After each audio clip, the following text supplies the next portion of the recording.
Numbers chapter 1. The Lord spoke to Moses in the tent of meeting in the desert of Sinai on the first day of the 2nd month of the 2nd year after the Israelites came out of Egypt. He said, "Take a census of the whole Israelite community by their clans and families, listing every man by name, one by one. You and Aaron are to number by their divisions all the men in Israel 20 years old or more who are able to serve in the army. One man from each tribe, each the head of his family, is to help you. These are the names of the men who are to assist you. From Reuben, Elizur, son of Shedur.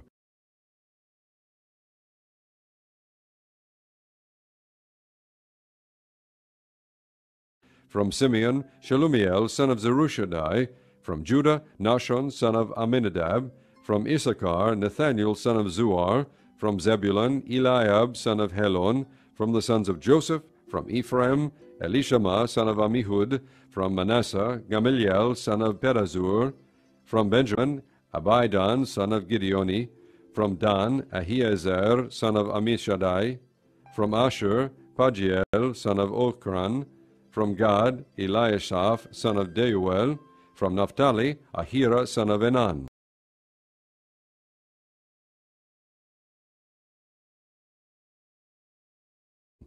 These were the men appointed from the community, the leaders of their ancestral tribes. They were the heads of the clans of Israel. Moses and Aaron took these men whose names had been given, and they called the whole community together on the first day of the 2nd month. The people indicated their ancestry by their clans and families, and the men 20 years old or more were listed by name, one by one, as the Lord commanded Moses. And so he counted them in the desert of Sinai. From the descendants of Reuben, the firstborn son of Israel, all the men 20 years old or more who were able to serve in the army were listed by name, one by one, according to the records of their clans and families.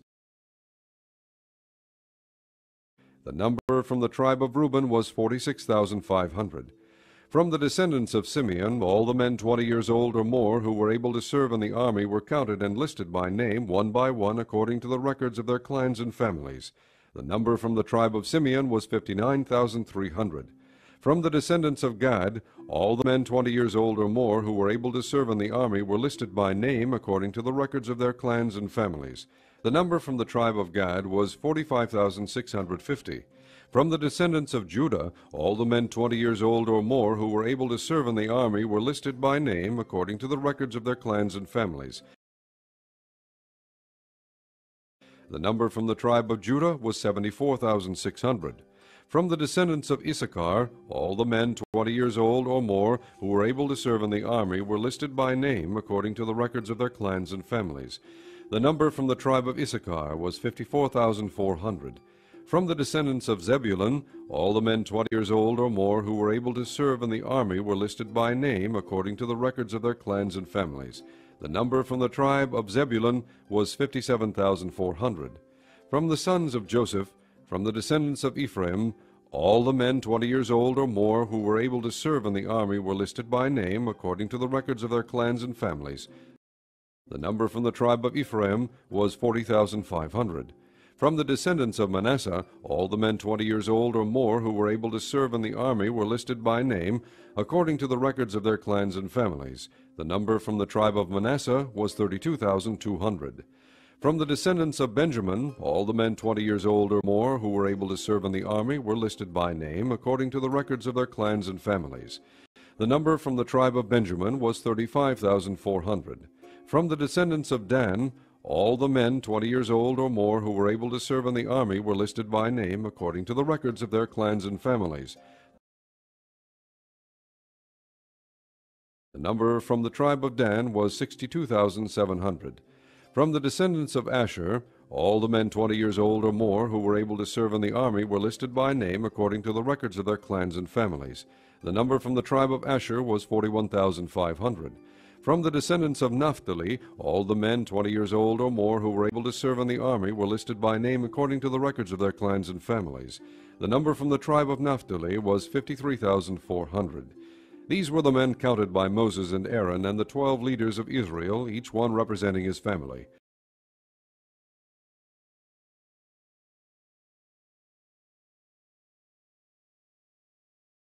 All the Israelites 20 years old or more who were able to serve in Israel's army were counted according to their families.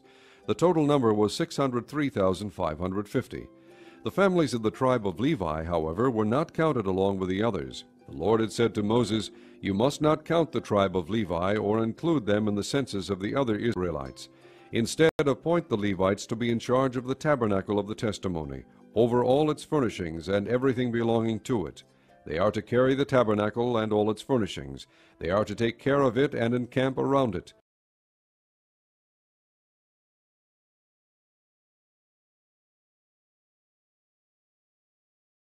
Whenever the tabernacle is to move, the Levites are to take it down, and whenever the tabernacle is to be set up, the Levites shall do it. Anyone else who goes near it shall be put to death. The Israelites are to set up their tents by divisions, each man in his own camp under his own standard. The Levites, however, are to set up their tents around the tabernacle of the testimony so that wrath will not fall on the Israelite community.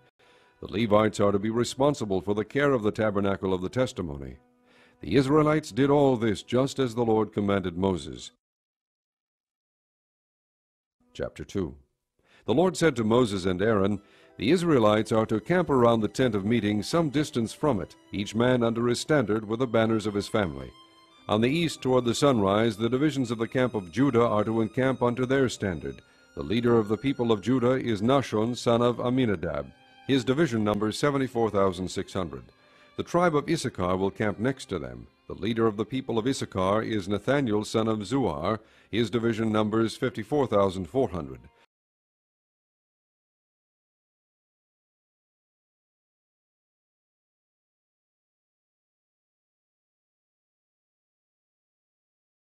The tribe of Zebulun will be next. The leader of the people of Zebulun is Eliab, son of Helon. His division numbers 57,400. All the men assigned to the camp of Judah according to their divisions number 186,400. They will set out first. On the south will be the divisions of the camp of Reuben under their standard. The leader of the people of Reuben is Elizur, son of Shedur. His division numbers 46,500. The tribe of Simeon will camp next to them. The leader of the people of Simeon is Shelumiel, son of Zurishaddai. His division numbers 59,300.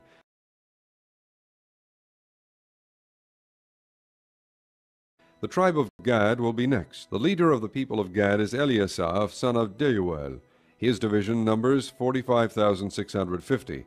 All the men assigned to the camp of Reuben, according to their divisions, number 151,450. They will set out second. Then the tent of meeting and the camp of the Levites will set out in the middle of the camps. They will set out in the same order as they encamp, each in his own place under his standard.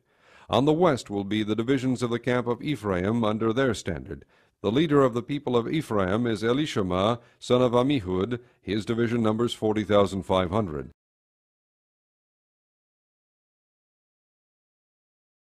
The tribe of Manasseh will be next to them. The leader of the people of Manasseh is Gamaliel, son of Pedahzur. His division numbers 32,200. The tribe of Benjamin will be next. The leader of the people of Benjamin is Abidan, son of Gideoni. His division numbers 35,400. All the men assigned to the camp of Ephraim according to their divisions number 108,100. They will set out third.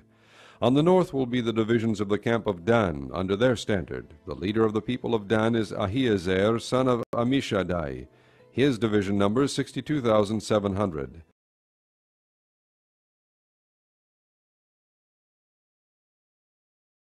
The tribe of Asher will camp next to them. The leader of the people of Asher is Pagiel, son of Okran. His division numbers 41,500. The tribe of Naphtali will be next. The leader of the people of Naphtali is Ahira, son of Enan. His division numbers 53,400. All the men assigned to the camp of Dan numbered 157,600. They will set out last under their standards. These are the Israelites, counted according to their families. All those in the camps, by their divisions, number 603,550.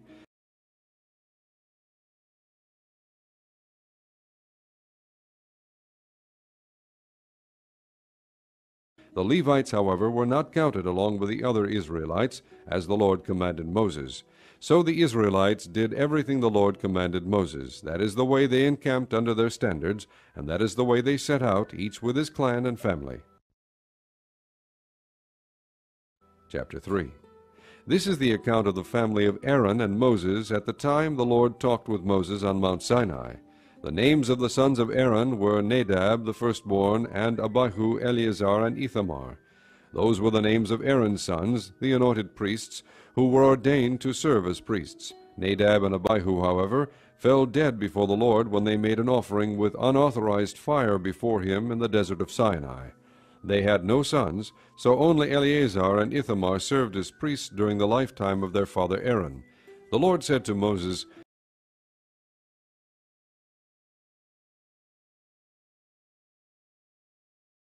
"Bring the tribe of Levi and present them to Aaron the priest to assist him.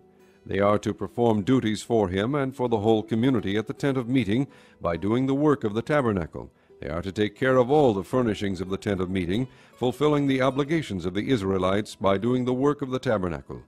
Give the Levites to Aaron and his sons. They are the Israelites who are to be given wholly to him. Appoint Aaron and his sons to serve as priests. Anyone else who approaches the sanctuary must be put to death." The Lord also said to Moses,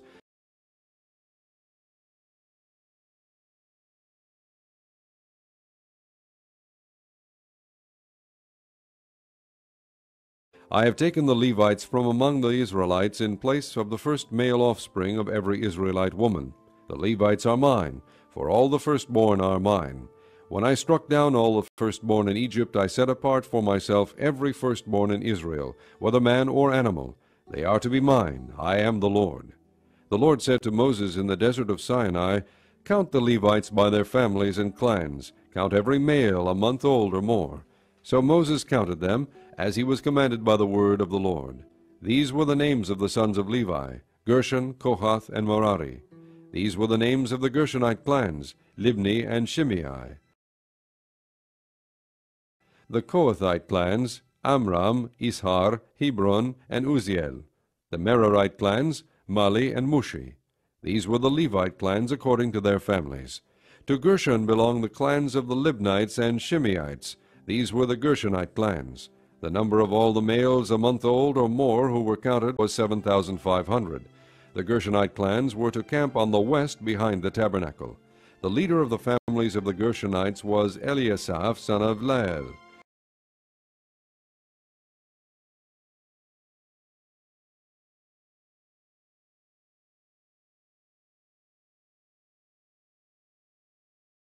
At the tent of meeting, the Gershonites were responsible for the care of the tabernacle and tent, its coverings, the curtain at the entrance to the tent of meeting, the curtains of the courtyard, the curtain at the entrance to the courtyard surrounding the tabernacle and altar, and the ropes, and everything related to their use. To Kohath belonged the clans of the Amramites, Isharites, Hebronites, and Uzzielites. These were the Kohathite clans. The number of all the males a month old or more was 8,600. The Kohathites were responsible for the care of the sanctuary. The Kohathite clans were to camp on the south side of the tabernacle.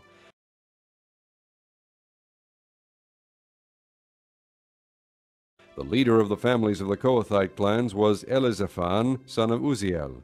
They were responsible for the care of the ark, the table, the lampstand, the altars, the articles of the sanctuary used in ministering, the curtain, and everything related to their use. The chief leader of the Levites was Eleazar, son of Aaron, the priest. He was appointed over those who were responsible for the care of the sanctuary. To Merari belonged the clans of the Malites and the Mushites. These were the Merarite clans. The number of all the males a month old or more who were counted was 6,200.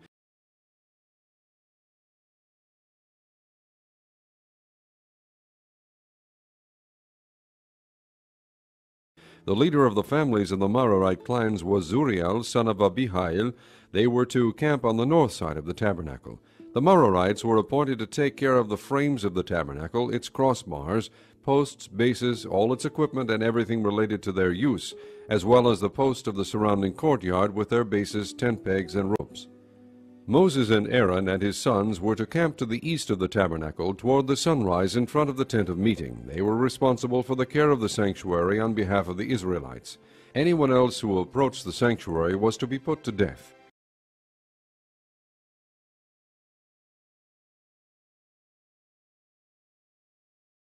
The total number of Levites counted at the Lord's command by Moses and Aaron according to their clans, including every male a month old or more, was 22,000.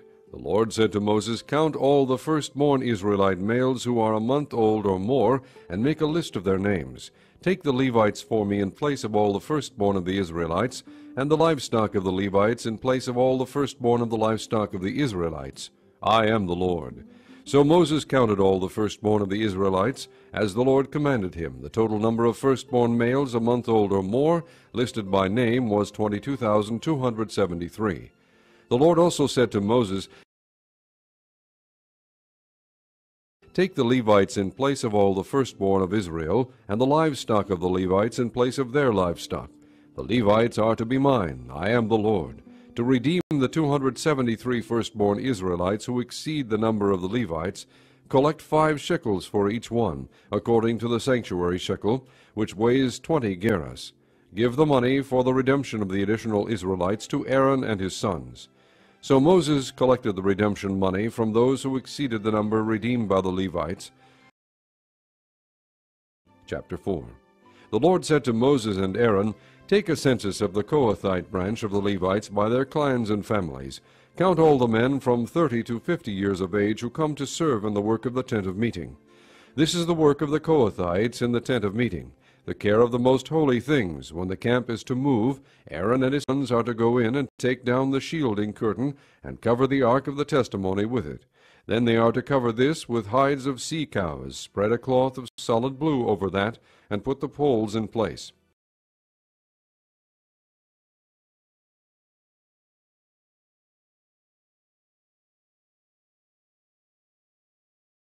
Over the table of the presence they are to spread a blue cloth, and put on it the plates, dishes, and bowls, and the jars for drink offerings. The bread that is continually there is to remain on it. Over these they are to spread a scarlet cloth, cover that with hides of sea cows, and put its poles in place. They are to take a blue cloth and cover the lampstand that's for light, together with its lamps, its wick trimmers and trays, and all its jars for the oil used to supply it. Then they are to wrap it and all its accessories in a covering of hides of sea cows, and put it on a carrying frame. Over the gold altar they are to spread a blue cloth, and cover that with hides of sea cows, and put its poles in place. They are to take all the articles used for ministering in the sanctuary, wrap them in a blue cloth, cover that with hides of sea cows, and put them on a carrying frame. They are to remove the ashes from the bronze altar, and spread a purple cloth over it. Then they are to place on it all the utensils used for ministering at the altar, including the fire pans, meat forks, shovels, and sprinkling bowls. Over it they are to spread a covering of hides of sea cows, and put its poles in place.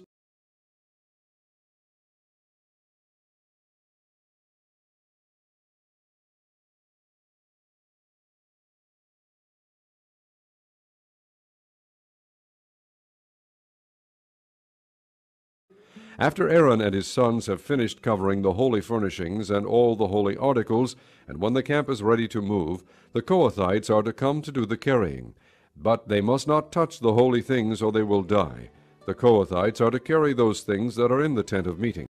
Eleazar, son of Aaron the priest, is to have charge of the oil for the light, the fragrant incense, the regular grain offering, and the anointing oil. He is to be in charge of the entire tabernacle and everything in it, including its holy furnishings and articles. The Lord said to Moses and Aaron, "See that the Kohathite tribal clans are not cut off from the Levites, so that they may live and not die when they come near the most holy things. Do this for them. Aaron and his sons are to go into the sanctuary, and assign to each man his work and what he is to carry. But the Kohathites must not go in to look at the holy things, even for a moment, or they will die." The Lord said to Moses, "Take a census also of the Gershonites by their families and clans. Count all the men from 30 to 50 years of age who come to serve in the work of the tent of meeting. This is the service of the Gershonite clans as they work and carry burdens.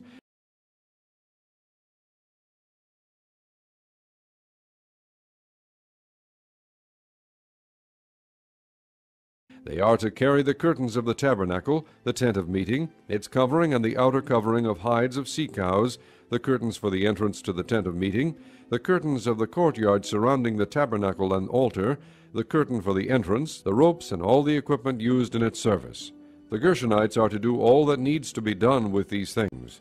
All their service, whether carrying or doing other work, is to be done under the direction of Aaron and his sons. You shall assign to them, as their responsibility, all they are to carry. This is the service of the Gershonite clans at the tent of meeting. Their duties are to be under the direction of Ithamar, son of Aaron the priest. Count the Merarites by their clans and families. Count all the men from 30 to 50 years of age who come to serve in the work at the tent of meeting. This is their duty as they perform service at the tent of meeting, to carry the frames of the tabernacle, its crossbars, posts, and bases, as well as the posts of the surrounding courtyard with their bases, tent pegs, ropes, all their equipment, and everything related to their use. Assign to each man the specific things he is to carry. This is the service of the Merarite clans as they work at the tent of meeting under the direction of Ithamar, son of Aaron the priest. Moses, Aaron, and the leaders of the community counted the Kohathites by their clans and families. All the men from 30 to 50 years of age who came to serve in the work in the tent of meeting, counted by clans, were 2,750. This was the total of all those in the Kohathite clans who served in the tent of meeting. Moses and Aaron counted them according to the Lord's command through Moses. The Gershonites were counted by their clans and families. All the men from 30 to 50 years of age who came to serve in the work of the tent of meeting, counted by their clans and families, were 2,630. This was the total of those in the Gershonite clans who served at the tent of meeting. Moses and Aaron counted them according to the Lord's command. The Merarites were counted by their clans and families. All the men from 30 to 50 years of age who came to serve in the work at the tent of meeting, counted by their clans, were 3,200. This was the total of those in the Merarite clans. Moses and Aaron counted them according to the Lord's command through Moses. So Moses, Aaron, and the leaders of Israel counted all Levites by their clans and families.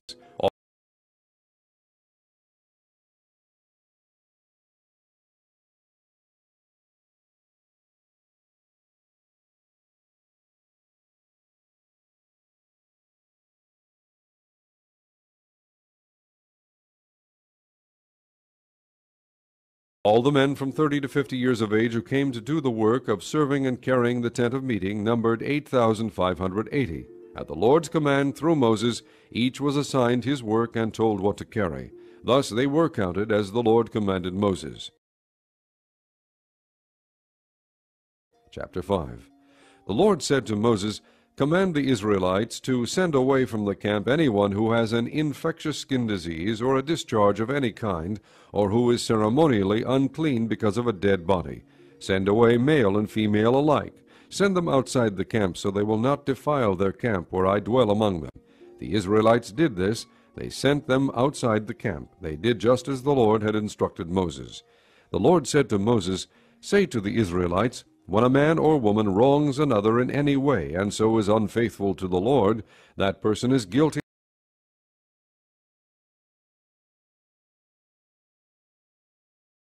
and must confess the sin he has committed. He must make full restitution for his wrong, add 1/5 to it, and give it all to the person he has wronged. But if that person has no close relative to whom restitution can be made for the wrong, the restitution belongs to the Lord and must be given to the priest, along with the ram with which atonement is made for him. All the sacred contributions the Israelites bring to a priest will belong to him. Each man's sacred gifts are his own, but what he gives to the priest will belong to the priest." Then the Lord said to Moses,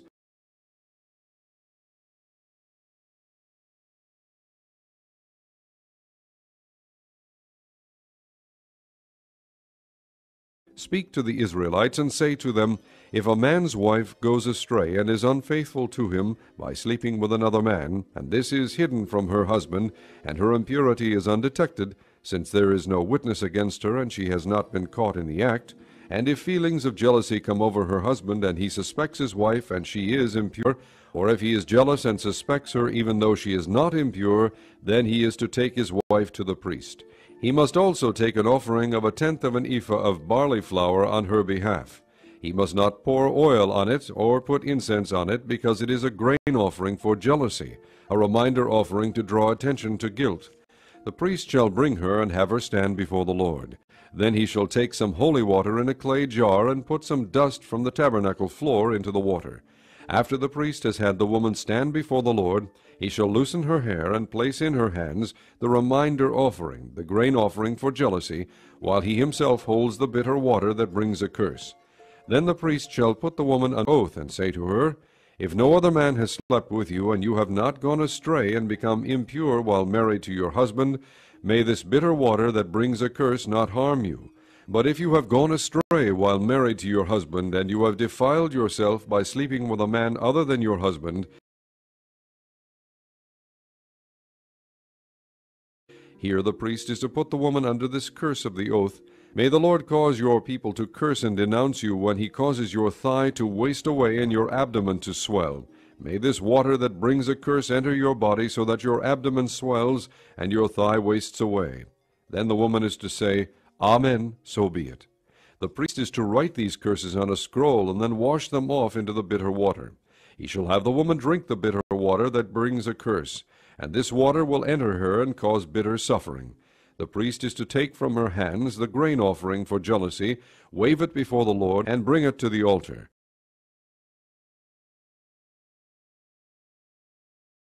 The priest is then to take a handful of the grain offering as a memorial offering and burn it on the altar. After that, he is to have the woman drink the water.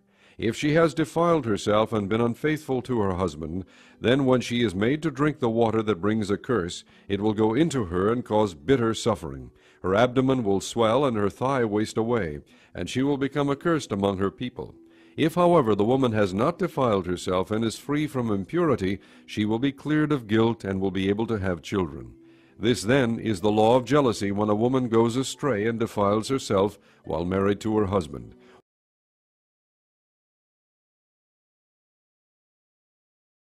Or when feelings of jealousy come over a man because he suspects his wife. The priest is to have her stand before the Lord and is to apply this entire law to her. The husband will be innocent of any wrongdoing, but the woman will bear the consequences of her sin. Chapter 7. When Moses finished setting up the tabernacle, he anointed it and consecrated it, and all its furnishings. He also anointed and consecrated the altar and all its utensils. Then the leaders of Israel, the heads of families who were the tribal leaders in charge of those who were counted, made offerings. They brought as their gifts before the Lord 6 carts and 12 oxen, an ox from each leader and a cart from every 2. These they presented before the tabernacle. The Lord said to Moses, Accept these from them, that they may be used in the work at the tent of meeting. Give them to the Levites as each man's work requires.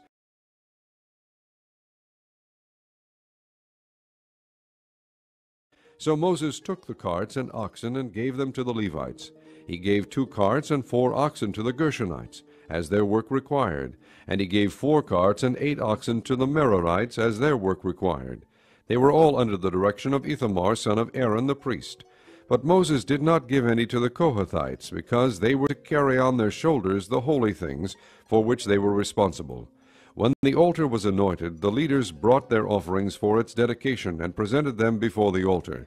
For the Lord had said to Moses, Each day 1 leader is to bring his offering for the dedication of the altar.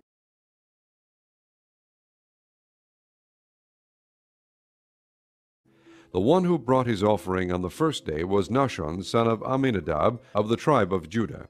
His offering was 1 silver plate weighing 130 shekels, and 1 silver sprinkling bowl weighing 70 shekels, both according to the sanctuary shekel, each filled with fine flour mixed with oil as a grain offering, 1 gold dish weighing 10 shekels, filled with incense, 1 young bull, 1 ram, and 1 male lamb a year old for a burnt offering, 1 male goat for a sin offering, and 2 oxen, 5 rams, 5 male goats, and 5 male lambs a year old, to be sacrificed as a fellowship offering. This was the offering of Nahshon, son of Amminadab. On the second day, Nathaniel, son of Zuar, the leader of Issachar, brought his offering. The offering he brought was 1 silver plate weighing 130 shekels, and 1 silver sprinkling bowl weighing 70 shekels, both according to the sanctuary shekel, each filled with fine flour mixed with oil as a grain offering. 1 gold dish weighing 10 shekels, filled with incense, 1 young bull, 1 ram, and 1 male lamb a year old for a burnt offering, 1 male goat for a sin offering, and 2 oxen, 5 rams, 5 male goats, and 5 male lambs a year old to be sacrificed as a fellowship offering. This was the offering of Nathaniel son of Zuar. On the 3rd day, Eliab son of Helon, the leader of the people of Zebulun, brought his offering. His offering was 1 silver plate weighing 130 shekels, and 1 silver sprinkling bowl weighing 70 shekels, both according to the sanctuary shekel, each filled with fine flour mixed with oil as a grain offering. 1 gold dish weighing 10 shekels, filled with incense, 1 young bull, 1 ram, and 1 male lamb a year old for a burnt offering, 1 male goat for a sin offering, and 2 oxen, 5 rams, 5 male goats, and 5 male lambs a year old, to be sacrificed as a fellowship offering. This was the offering of Eliab son of Helon. On the 4th day, Elizur son of Shedur, the leader of the people of Reuben, brought his offering. His offering was 1 silver plate weighing 130 shekels, and 1 silver sprinkling bowl weighing 70 shekels, both according to the sanctuary shekel, each filled with fine flour mixed with oil as a grain offering. 1 gold dish weighing 10 shekels, filled with incense, 1 young bull, 1 ram, and 1 male lamb a year old for a burnt offering, 1 male goat for a sin offering, and 2 oxen, 5 rams, 5 male goats, and 5 male lambs a year old, to be sacrificed as a fellowship offering. This was the offering of Elizur son of Shedur. On the 5th day, Shelumiel son of Zurishaddai, the leader of the people of Simeon, brought his offering. His offering was 1 silver plate weighing 130 shekels, and 1 silver sprinkling bowl weighing 70 shekels, both according to the sanctuary shekel, each filled with fine flour mixed with oil as a grain offering. 1 gold dish weighing 10 shekels, filled with incense, 1 young bull, 1 ram, and 1 male lamb a year old for a burnt offering, 1 male goat for a sin offering, and 2 oxen, 5 rams, 5 male goats, and 5 male lambs a year old, to be sacrificed as a fellowship offering. This was the offering of Shelumiel son of Zurishaddai.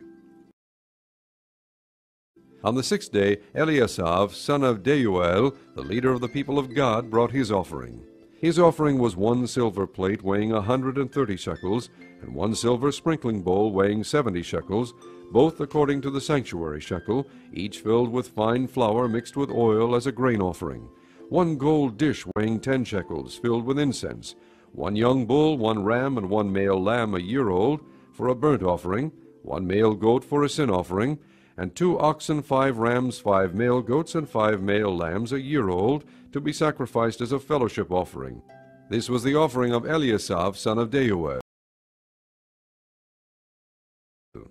On the 7th day, Elishama son of Ammihud, the leader of the people of Ephraim, brought his offering.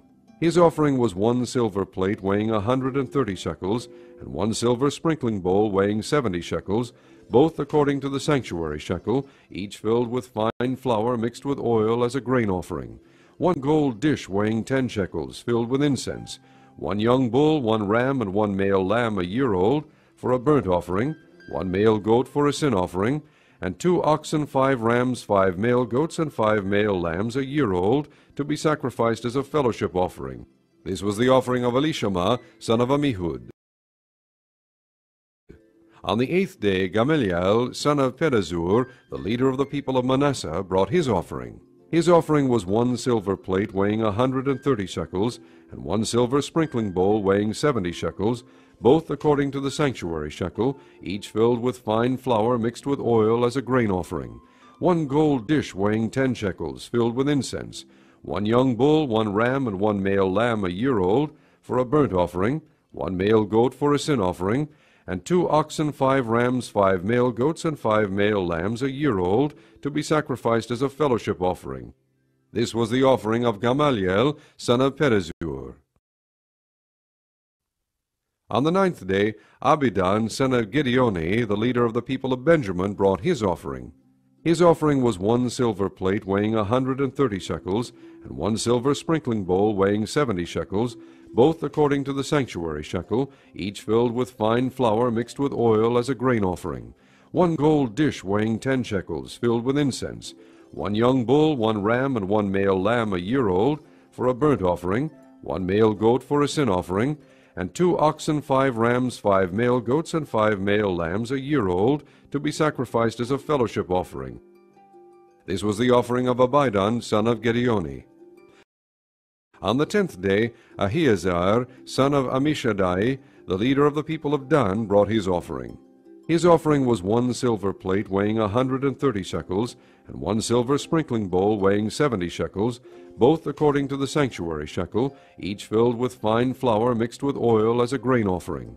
1 gold dish weighing 10 shekels, filled with incense. 1 young bull, 1 ram, and 1 male lamb a year old, for a burnt offering. 1 male goat for a sin offering. And 2 oxen, 5 rams, 5 male goats, and 5 male lambs a year old, to be sacrificed as a fellowship offering. This was the offering of Ahiezer, son of Ammishaddai. On the 11th day, Pagiel, son of Okran, the leader of the people of Asher, brought his offering. His offering was 1 silver plate weighing 130 shekels, and 1 silver sprinkling bowl weighing 70 shekels, both according to the sanctuary shekel, each filled with fine flour mixed with oil as a grain offering.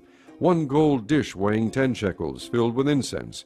1 young bull, 1 ram, and 1 male lamb a year old, for a burnt offering. 1 male goat for a sin offering. And 2 oxen, 5 rams, 5 male goats, and 5 male lambs a year old, to be sacrificed as a fellowship offering. This was the offering of Pagiel, son of Okran. On the 12th day, Ahira, son of Enan, the leader of the people of Naphtali, brought his offering. His offering was 1 silver plate weighing 130 shekels, and 1 silver sprinkling bowl weighing 70 shekels, both according to the sanctuary shekel, each filled with fine flour mixed with oil as a grain offering. 1 gold dish weighing 10 shekels, filled with incense. 1 young bull, 1 ram, and 1 male lamb a year old, for a burnt offering. 1 male goat for a sin offering. And 2 oxen, 5 rams, 5 male goats, and 5 male lambs a year old, to be sacrificed as a fellowship offering. This was the offering of Ahira, son of Enan. These were the offerings of the Israelite leaders for the dedication of the altar when it was anointed: 12 silver plates, 12 silver sprinkling bowls, and 12 gold dishes. Each silver plate weighed 130 shekels, and each sprinkling bowl 70 shekels. Altogether the silver dishes weighed 2,400 shekels, according to the sanctuary shekel. The 12 gold dishes filled with incense weighed 10 shekels each, according to the sanctuary shekel. Altogether the gold dishes weighed 120 shekels. The total number of animals for the burnt offering came to 12 young bulls, 12 rams, and 12 male lambs a year old, together with their grain offering. 12 male goats were used for the sin offering. Chapter 7. When Moses finished setting up the tabernacle, he anointed it and consecrated it, and all its furnishings. He also anointed and consecrated the altar and all its utensils. Then the leaders of Israel, the heads of families who were the tribal leaders in charge of those who were counted, made offerings. They brought as their gifts before the Lord 6 carts and 12 oxen, an ox from each leader and a cart from every 2. These they presented before the tabernacle. The Lord said to Moses, "Accept these from them, that they may be used in the work at the tent of meeting. Give them to the Levites as each man's work requires."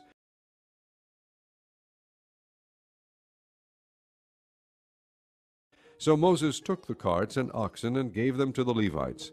He gave 2 carts and 4 oxen to the Gershonites, as their work required, and he gave 4 carts and 8 oxen to the Merarites, as their work required. They were all under the direction of Ithamar, son of Aaron the priest. But Moses did not give any to the Kohathites, because they were to carry on their shoulders the holy things for which they were responsible. When the altar was anointed, the leaders brought their offerings for its dedication and presented them before the altar. For the Lord had said to Moses, "Each day 1 leader is to bring his offering for the dedication of the altar."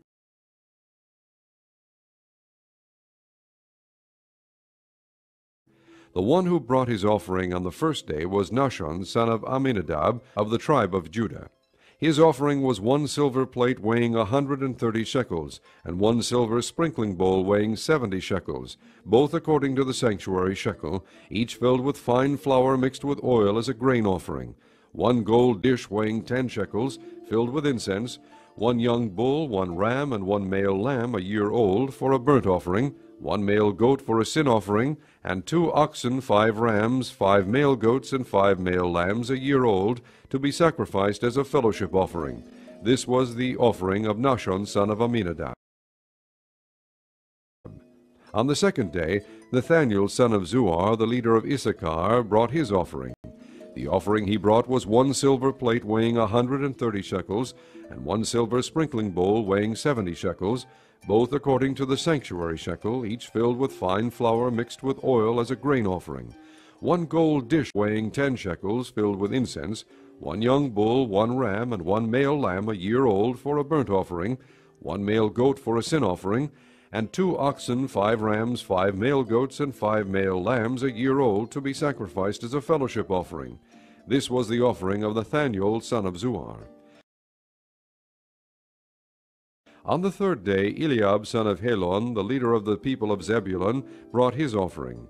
His offering was 1 silver plate weighing 130 shekels, and 1 silver sprinkling bowl weighing 70 shekels, both according to the sanctuary shekel, each filled with fine flour mixed with oil as a grain offering, 1 gold dish weighing 10 shekels, filled with incense, 1 young bull, 1 ram, and 1 male lamb a year old, for a burnt offering, 1 male goat for a sin offering, and 2 oxen, 5 rams, 5 male goats, and 5 male lambs a year old, to be sacrificed as a fellowship offering.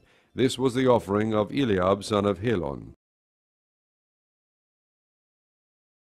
On the fourth day, Elizur son of Shedur, the leader of the people of Reuben, brought his offering.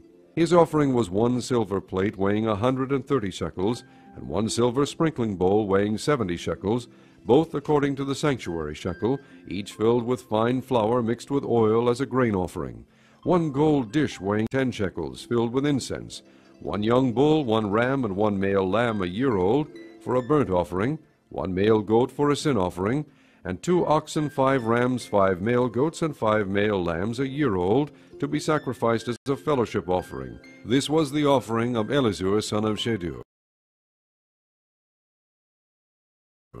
On the fifth day, Shelumiel son of Zurishaddai, the leader of the people of Simeon, brought his offering. His offering was 1 silver plate weighing 130 shekels, and 1 silver sprinkling bowl weighing 70 shekels, both according to the sanctuary shekel, each filled with fine flour mixed with oil as a grain offering, 1 gold dish weighing 10 shekels, filled with incense, 1 young bull, 1 ram, and 1 male lamb a year old, for a burnt offering, 1 male goat for a sin offering, and 2 oxen, 5 rams, 5 male goats, and 5 male lambs a year old, to be sacrificed as a fellowship offering. This was the offering of Shelumiel son of Zurishaddai. On the sixth day, Eliasaph son of Deuel, the leader of the people of God, brought his offering. His offering was 1 silver plate weighing 130 shekels, and 1 silver sprinkling bowl weighing 70 shekels, both according to the sanctuary shekel, each filled with fine flour mixed with oil as a grain offering, 1 gold dish weighing 10 shekels, filled with incense, 1 young bull, 1 ram, and 1 male lamb a year old, for a burnt offering, 1 male goat for a sin offering, and 2 oxen, 5 rams, 5 male goats, and 5 male lambs a year old, to be sacrificed as a fellowship offering. This was the offering of Eliasaph son of Deuel. On the seventh day, Elishama son of Ammihud, the leader of the people of Ephraim, brought his offering.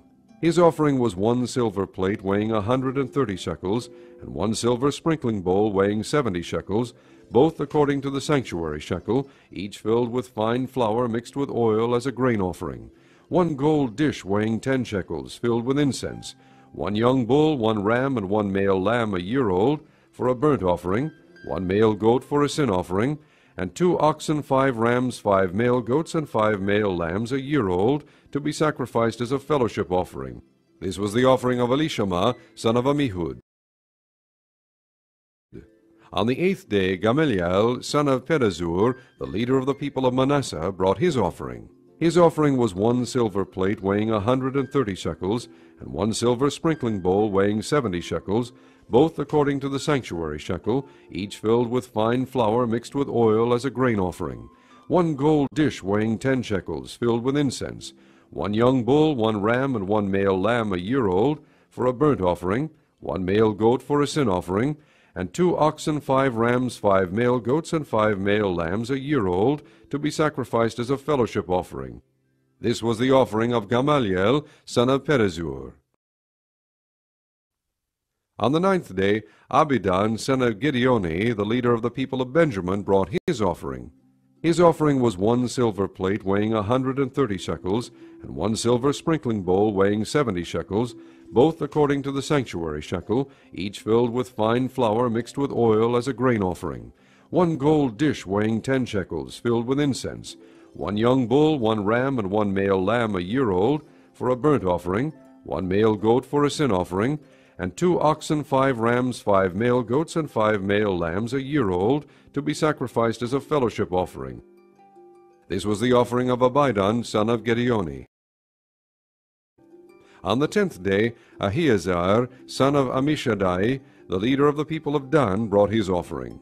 His offering was 1 silver plate weighing 130 shekels, and 1 silver sprinkling bowl weighing 70 shekels, both according to the sanctuary shekel, each filled with fine flour mixed with oil as a grain offering.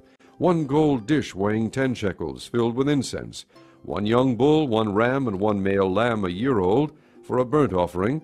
1 male goat for a sin offering, and 2 oxen, 5 rams, 5 male goats, and 5 male lambs a year old, to be sacrificed as a fellowship offering. This was the offering of Ahiezer, son of Ammishaddai. On the 11th day, Pagiel, son of Okran, the leader of the people of Asher, brought his offering. His offering was 1 silver plate weighing 130 shekels, and 1 silver sprinkling bowl weighing 70 shekels, both according to the sanctuary shekel, each filled with fine flour mixed with oil as a grain offering. 1 gold dish weighing 10 shekels, filled with incense. 1 young bull, 1 ram, and 1 male lamb a year old, for a burnt offering. 1 male goat for a sin offering, and 2 oxen, 5 rams, 5 male goats, and 5 male lambs a year old, to be sacrificed as a fellowship offering. This was the offering of Pagiel, son of Okran. On the 12th day, Ahira, son of Enan, the leader of the people of Naphtali, brought his offering. His offering was 1 silver plate weighing 130 shekels, and 1 silver sprinkling bowl weighing 70 shekels, both according to the sanctuary shekel, each filled with fine flour mixed with oil as a grain offering. 1 gold dish weighing 10 shekels, filled with incense. 1 young bull, 1 ram, and 1 male lamb a year old, for a burnt offering. 1 male goat for a sin offering, and 2 oxen, 5 rams, 5 male goats, and 5 male lambs a year old, to be sacrificed as a fellowship offering. This was the offering of Ahira, son of Enan. These were the offerings of the Israelite leaders for the dedication of the altar when it was anointed: 12 silver plates, 12 silver sprinkling bowls, and 12 gold dishes. Each silver plate weighed 130 shekels, and each sprinkling bowl 70 shekels. Altogether the silver dishes weighed 2,400 shekels, according to the sanctuary shekel. The 12 gold dishes filled with incense weighed 10 shekels each, according to the sanctuary shekel. Altogether the gold dishes weighed 120 shekels. The total number of animals for the burnt offering came to 12 young bulls, 12 rams, and 12 male lambs a year old, together with their grain offering. 12 male goats were used for the sin offering. The total number of animals for the sacrifice of the fellowship offering came to 24 oxen, 60 rams, 60 male goats, and 60 male lambs a year old. These were the offerings for the dedication of the altar after it was anointed. When Moses entered the tent of meeting to speak with the Lord, he heard the voice speaking to him from between the 2 cherubim above the atonement cover on the ark of the testimony, and he spoke with him. Chapter 8. The Lord said to Moses, "Speak to Aaron and say to him, when you set up the 7 lamps, they are to light the area in front of the lampstand." Aaron did so. He set up the lamps so that they faced forward on the lampstand, just as the Lord commanded Moses. This is how the lampstand was made. It was made of hammered gold, from its base to its blossoms. The lampstand was made exactly like the pattern the Lord had shown Moses. The Lord said to Moses, "Take the Levites from among the other Israelites and make them ceremonially clean,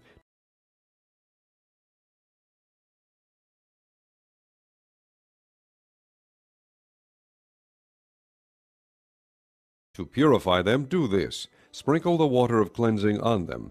Then have them shave their whole bodies and wash their clothes, and so purify themselves. Have them take a young bull with its grain offering of fine flour mixed with oil. Then you are to take a second young bull for a sin offering. Bring the Levites to the front of the tent of meeting, and assemble the whole Israelite community. You are to bring the Levites before the Lord, and the Israelites are to lay their hands on them. Aaron is to present the Levites before the Lord as a wave offering from the Israelites, so that they may be ready to do the work of the Lord.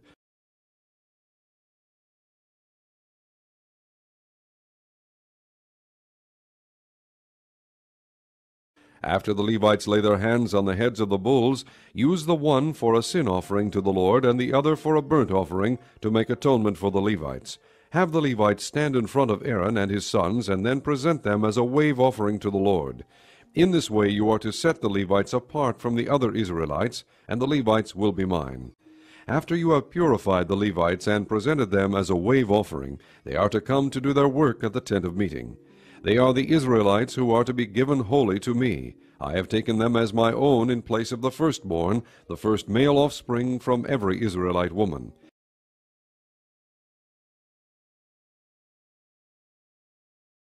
Every firstborn male in Israel, whether man or animal, is mine. When I struck down all the firstborn in Egypt, I set them apart for myself, and I have taken the Levites in place of all the firstborn sons in Israel. Of all the Israelites I have given the Levites as gifts to Aaron and his sons to do the work at the tent of meeting on behalf of the Israelites, and to make atonement for them, so that no plague will strike the Israelites when they go near the sanctuary. Moses, Aaron, and the whole Israelite community did with the Levites just as the Lord commanded Moses.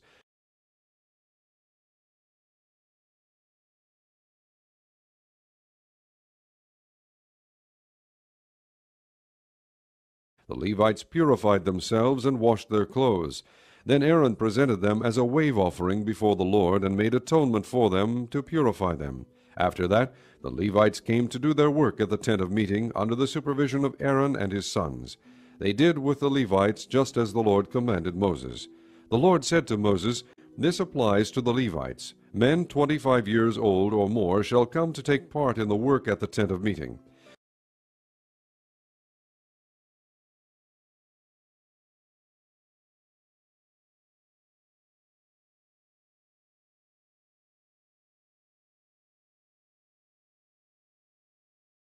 But at the age of 50 they must retire from their regular service and work no longer.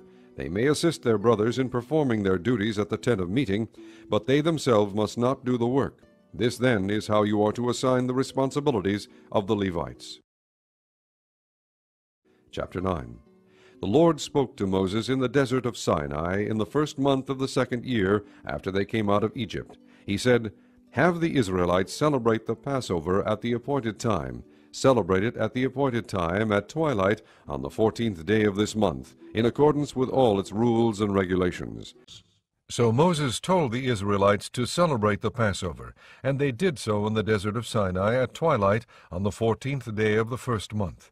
The Israelites did everything just as the Lord commanded Moses. But some of them could not celebrate the Passover on that day because they were ceremonially unclean on account of a dead body.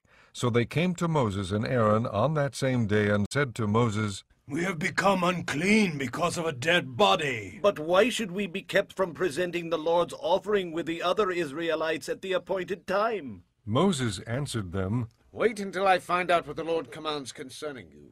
Then the Lord said to Moses, "Tell the Israelites, when any of you or your descendants are unclean because of a dead body, or are away on a journey, they may still celebrate the Lord's Passover. They are to celebrate it on the 14th day of the second month at twilight.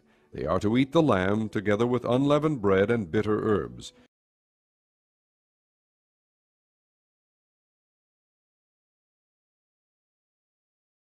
They must not leave any of it till morning, or break any of its bones. When they celebrate the Passover, they must follow all the regulations. But if a man who is ceremonially clean and not on a journey fails to celebrate the Passover, that person must be cut off from his people because he did not present the Lord's offering at the appointed time. That man will bear the consequences of his sin. An alien living among you who wants to celebrate the Lord's Passover must do so in accordance with its rules and regulations. You must have the same regulations for the alien and the native born. On the day the tabernacle, the tent of the testimony, was set up, the cloud covered it. From evening till morning the cloud above the tabernacle looked like fire. That is how it continued to be. The cloud covered it, and at night it looked like fire. Whenever the cloud lifted from above the tent, the Israelites set out. Wherever the cloud settled, the Israelites encamped. At the Lord's command the Israelites set out, and at his command they encamped. As long as the cloud stayed over the tabernacle, they remained in camp. When the cloud remained over the tabernacle a long time, the Israelites obeyed the Lord's order and did not set out. Sometimes the cloud was over the tabernacle only a few days. At the Lord's command they would encamp, and then at his command they would set out.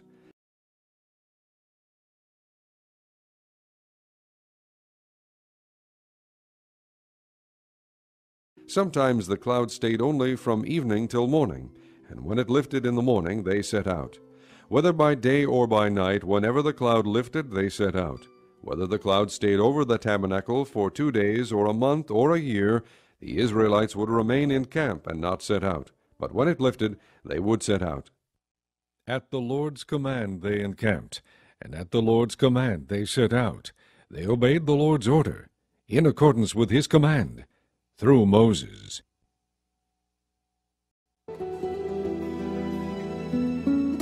Chapter 10. The Lord said to Moses, "Make 2 trumpets of hammered silver, and use them for calling the community together, and for having the camp set out. When both are sounded, the whole community is to assemble before you at the entrance to the tent of meeting. If only one is sounded, the leaders, the heads of the clans of Israel, are to assemble before you. When a trumpet blast is sounded, the tribes camping on the east are to set out. At the sounding of a second blast, the camps on the south are to set out. The blast will be the signal for setting out.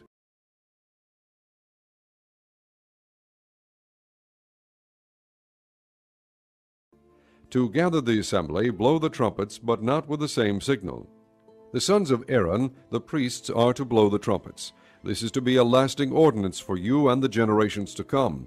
When you go into battle in your own land against an enemy who is oppressing you, sound a blast on the trumpets. Then you will be remembered by the Lord your God and rescued from your enemies. Also at your times of rejoicing, your appointed feasts and new moon festivals, you are to sound the trumpets over your burnt offerings and fellowship offerings, and they will be a memorial for you before your God. I am the Lord your God. On the 20th day of the 2nd month of the 2nd year, the cloud lifted from above the tabernacle of the testimony. Then the Israelites set out from the desert of Sinai and traveled from place to place until the cloud came to rest in the desert of Paran. They set out this first time at the Lord's command through Moses. The divisions of the camp of Judah went first, under their standard. Nahshon, son of Amminadab, was in command. Nethanel, son of Zuar, was over the division of the tribe of Issachar, and Eliab, son of Helon, was over the division of the tribe of Zebulun. Then the tabernacle was taken down, and the Gershonites and Merarites who carried it set out.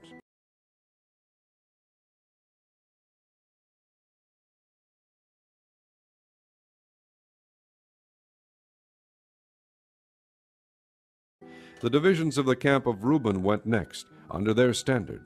Elizur, son of Shedur, was in command. Shelumiel, son of Zerushadai, was over the division of the tribe of Simeon, and Eliasaph, son of Deuel, was over the division of the tribe of Gad. Then the Kohathites set out, carrying the holy things. The tabernacle was to be set up before they arrived. The divisions of the camp of Ephraim went next. Under their standard, Elishama, son of Ammihud, was in command. Gamaliel, son of Pedazur, was over the division of the tribe of Manasseh, and Abidan, son of Gideoni, was over the division of the tribe of Benjamin.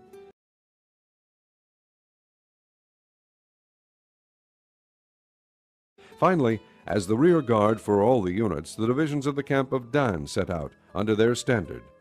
Ahiezer, son of Ammishaddai, was in command. Pagiel, son of Okran, was over the division of the tribe of Asher, and Ahira, son of Enan, was over the division of the tribe of Naphtali. This was the order of march for the Israelite divisions as they set out. Now Moses said to Hobab, son of Reuel the Midianite, Moses' father-in-law, We are setting out for the place about which the Lord said, I will give it to you. Come with us, and we will treat you well, for the Lord has promised good things to Israel. He answered, No, I will not go. I am going back to my own land and my own people. But Moses said, Please do not leave us. You know where we should camp in the desert, and you can be our eyes. If you come with us, we will share with you whatever good things the Lord gives us. So they set out from the mountain of the Lord and traveled for 3 days. The ark of the covenant of the Lord went before them during those 3 days to find them a place to rest. The cloud of the Lord was over them by day when they set out from the camp. Whenever the ark set out, Moses said, Rise up, O Lord. May your enemies be scattered. May your foes flee before you. Whenever it came to rest, he said, Return, O Lord, with the countless thousands of Israel. Chapter 11. Now the people complained about their hardships in the hearing of the Lord, and when he heard them, his anger was aroused. Then fire from the Lord burned among them and consumed some of the outskirts of the camp. When the people cried out to Moses, he prayed to the Lord, and the fire died down. So that place was called Taberah, because fire from the Lord had burned among them. The rabble with them began to crave other food, and again the Israelites started wailing and said, If only we had meat to eat.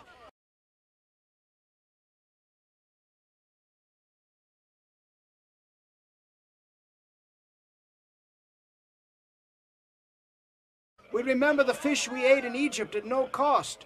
Also the cucumbers, melons, leeks, onions, and garlic. But now we have lost our appetite. We never see anything but this manna. The manna was like coriander seed and looked like resin. The people went around gathering it and then ground it in a hand mill or crushed it in a mortar. They cooked it in a pot or made it into cakes, and it tasted like something made with olive oil. When the dew settled on the camp at night, the manna also came down. Moses heard the people of every family wailing, each at the entrance to his tent. The Lord became exceedingly angry, and Moses was troubled. He asked the Lord, Why have you brought me this trouble on your servant? What have I done to displease you that you put the burden of all these people on me? Did I conceive all these people? Did I give them birth? Why do you tell me to carry them in my arms as a nurse carries an infant to the land you promised on oath to their forefathers? Where can I get meat for all these people? They keep wailing to me, Give us meat to eat. I cannot carry all these people by myself. The burden is too heavy for me. If this is how you are going to treat me, put me to death right now if I have found favor in your eyes, and do not let me face my own ruin. The Lord said to Moses, Bring me 70 of Israel's elders who are known to you as leaders and officials among the people. Have them come to the tent of meeting, that they may stand there with you. I will come down and speak with you there, and I will take of the Spirit that is on you and put the Spirit on them. They will help you carry the burden of the people so that you will not have to carry it alone. Tell the people, Consecrate yourselves in preparation for tomorrow when you will eat meat. The Lord heard you when you wailed, If only we had meat to eat. We were better off in Egypt. Now the Lord will give you meat, and you will eat it. You will not eat it for just 1 day, or 2 days, or 5, 10, or 20 days, but for a whole month, until it comes out of your nostrils and you loathe it, because you have rejected the Lord, who is among you, and have wailed before him, saying, Why did we ever leave Egypt? But Moses said, Here I am among 600,000 men on foot, and you say, I will give them meat to eat for a whole month. Would they have enough if flocks and herds were slaughtered for them? Would they have enough if all the fish in the sea were caught for them? The Lord answered Moses, Is the Lord's arm too short? You will now see whether or not what I say will come true for you. So Moses went out and told the people what the Lord had said. He brought together 70 of their elders and had them stand around the tent. Then the Lord came down in the cloud and spoke with him, and he took of the Spirit that was on him and put the Spirit on the 70 elders. When the Spirit rested on them, they prophesied, but they did not do so again.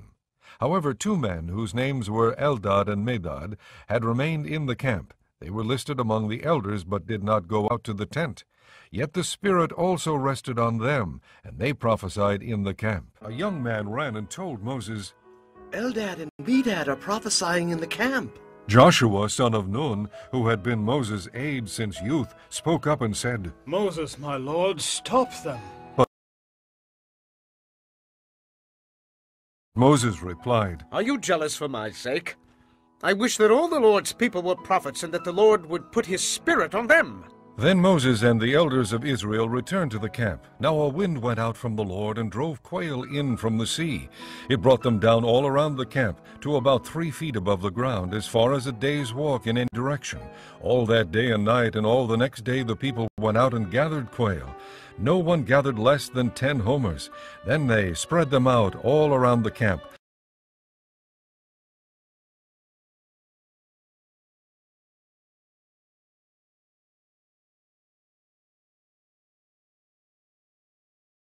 But while the meat was still between their teeth and before it could be consumed, the anger of the Lord burned against the people, and he struck them with a severe plague. Therefore the place was named Kibroth Hattaavah, because there they buried the people who had craved other food. From Kibroth Hattaavah the people traveled to Hazeroth and stayed there. Chapter 12. Miriam and Aaron began to talk against Moses because of his Cushite wife, for he had married a Cushite. Has the Lord spoken only through Moses? They asked. Hasn't he also spoken through us? And the Lord heard this. Now Moses was a very humble man, more humble than anyone else on the face of the earth. At once the Lord said to Moses, Aaron, and Miriam, Come out to the tent of meeting, all 3 of you. So the 3 of them came out. Then the Lord came down in a pillar of cloud. He stood at the entrance to the tent and summoned Aaron and Miriam. When both of them stepped forward, he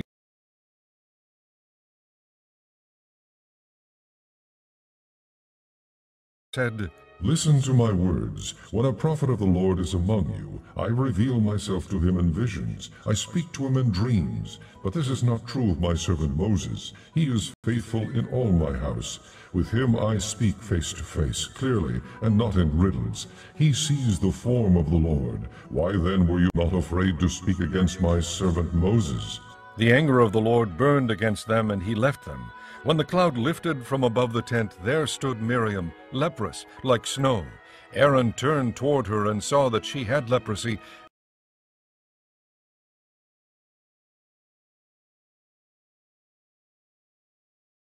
And he said to Moses, Please, my Lord, do not hold against us the sin we have so foolishly committed. Do not let her be like a stillborn infant coming from its mother's womb, with its flesh half eaten away. So Moses cried out to the Lord, Oh God, please heal her. The Lord replied to Moses, If her father had spit in her face, would she not have been in disgrace for 7 days? Confine her outside the camp for 7 days. After that she can be brought back. So Miriam was confined outside the camp for 7 days, and the people did not move on till she was brought back. After that the people left Hazeroth and encamped in the desert of Paran. Chapter 13.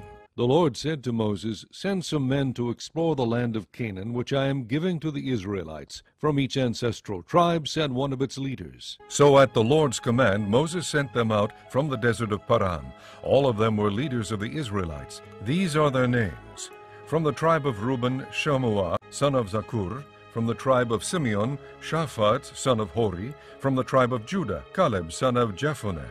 From the tribe of Issachar, Igal, son of Joseph. From the tribe of Ephraim, Hoshea, son of Nun.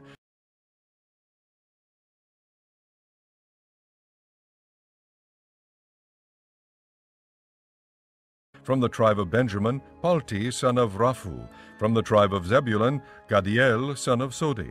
From the tribe of Manasseh, a tribe of Joseph, Gadi, son of Susi. From the tribe of Dan, Amiel, son of Gamali. From the tribe of Asher, Sethur, son of Michael. From the tribe of Naphtali, Nabi, son of Vophsi. From the tribe of Gad, Geuel, son of Maki. These are the names of the men Moses sent to explore the land. Moses gave Hoshea, son of Nun, the name Joshua. When Moses sent them to explore Canaan, he said, Go up through the Negev and on into the hill country. See what the land is like and whether the people who live there are strong or weak, few or many. What kind of land do they live in? Is it good or bad? What kind of towns do they live in? Are they unwalled or fortified? How is the soil? Is it fertile or poor? Are there trees on it or not? Do your best to bring back some of the fruit of the land. It was the season for the first ripe grapes. So they went up and explored the land from the desert of Zin as far as Rehob, toward Lebo, Hamath. They went up through the Negev and came to Hebron, where Ahiman, Seshai, and Talmai, the descendants of Anak, lived. Hebron had been built 7 years before Zoan in Egypt. When they reached the valley of Eshcol, they cut off a branch bearing a single cluster of grapes. 2 of them carried it on a pole between them, along with some pomegranates and figs. That place was called the Valley of Eshcol because of the cluster of grapes the Israelites cut off there. At the end of 40 days they returned from exploring the land. They came back to Moses and Aaron and the whole Israelite community at Kadesh in the desert of Paran. There they reported to them and to the whole assembly and showed them the fruit of the land. They gave Moses this account. We went into the land to which you sent us, and it does flow with milk and honey. Here is its fruit. But the people who live there are powerful, and the cities are fortified and very large. We even saw descendants of Anak there. The Amalekites live in the Negev. The Hittites, Jebusites, and Amorites live in the hill country, and the Canaanites live near the sea and along the Jordan. Then Caleb silenced the people before Moses and said, We should go up and take possession of the land, for we can certainly do it. But the men who had gone up with him said, We can't attack those people. They are stronger than we are. And they spread among the Israelites a bad report about the land they had explored. They said, The land we explored devours those living in it. All the people we saw there are of great size. We saw the Nephilim there. The descendants of Anak come from the Nephilim. We seem like grasshoppers in our own eyes, and we look the same to them. Chapter 14. That night all the people of the community raised their voices and wept aloud. All the Israelites grumbled against Moses and Aaron, and the whole assembly said to them, If only we had died in Egypt, Or in this desert. Why is the Lord bringing us to this land only to let us fall by the sword? our wives and children will be taken as plunder. Wouldn't it be better for us to go back to Egypt? And they said to each other, We should choose a leader and go back to Egypt. Then Moses and Aaron fell face down in front of the whole Israelite assembly gathered there.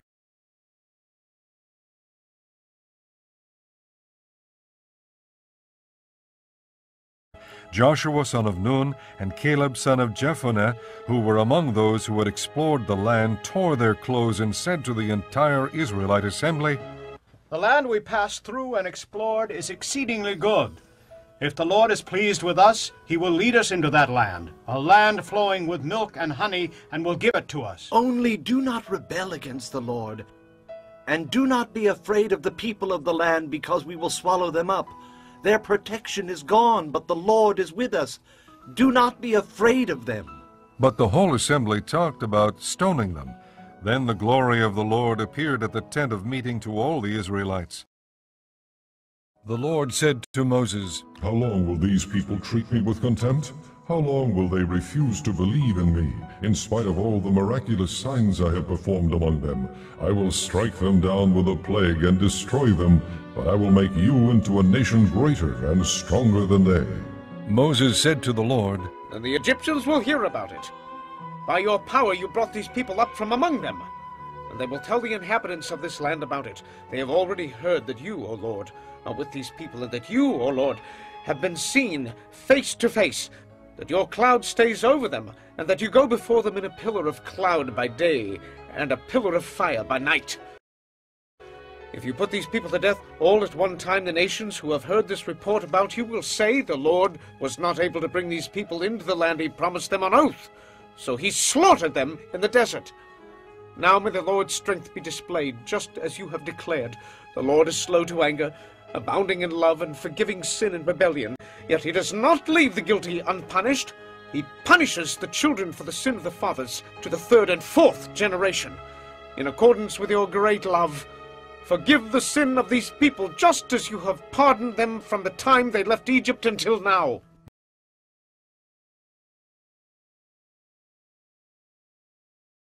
The Lord replied, I have forgiven them, as you asked. Nevertheless, as surely as I live, and as surely as the glory of the Lord fills the whole earth, not one of the men who saw my glory, and the miraculous signs I performed in Egypt and in the desert, but who disobeyed me and tested me 10 times, not one of them will ever see the land I promised on oath to their forefathers.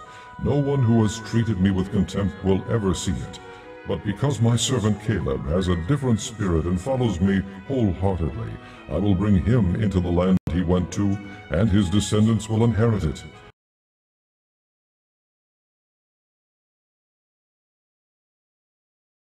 Since the Amalekites and Canaanites are living in the valleys, turn back tomorrow, and set out toward the desert along the route to the Red Sea. The Lord said to Moses and Aaron, How long will this wicked community grumble against me? I have heard the complaints of these grumbling Israelites. So tell them, as surely as I live, declares the Lord, I will do to you the very things I heard you say. In this desert your bodies will fall, every one of you 20 years old or more who was counted in the census and who has grumbled against me.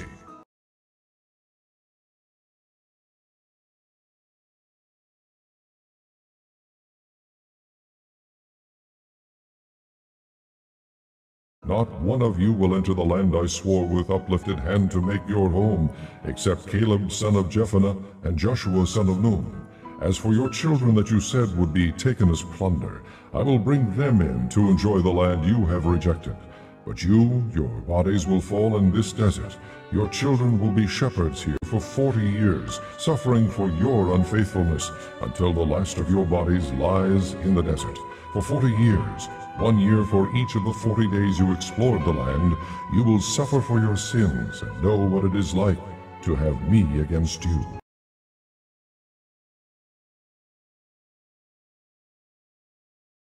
I, the Lord, have spoken, and I will surely do these things to this whole wicked community which is banded together against me. They will meet their end in this desert. Here they will die.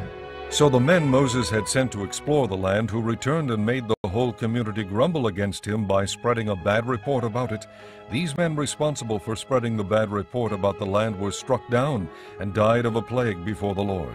Of the men who went to explore the land, only Joshua son of Nun and Caleb son of Jephunneh survived. When Moses reported this to all the Israelites, they mourned bitterly.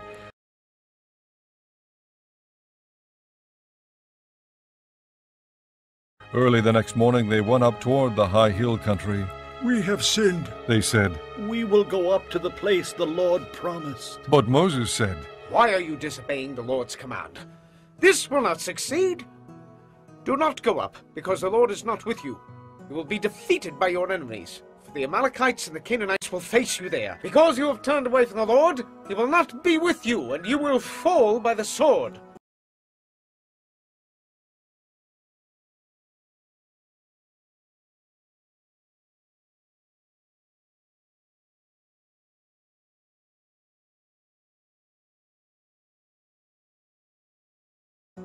Nevertheless, in their presumption, they went up toward the high hill country, though neither Moses nor the ark of the Lord's covenant moved from the camp. Then the Amalekites and Canaanites who lived in that hill country came down and attacked them and beat them down all the way to Hormah.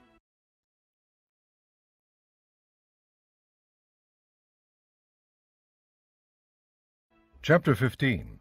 The Lord said to Moses, Speak to the Israelites and say to them, After you enter the land I am giving you as a home, and you present to the Lord offerings made by fire from the herd or the flock, as an aroma pleasing to the Lord, whether burnt offerings or sacrifices for special vows or freewill offerings or festival offerings, then the one who brings his offering shall present to the Lord a grain offering of 1/10 of an ephah of fine flour mixed with 1/4 of a hin of oil.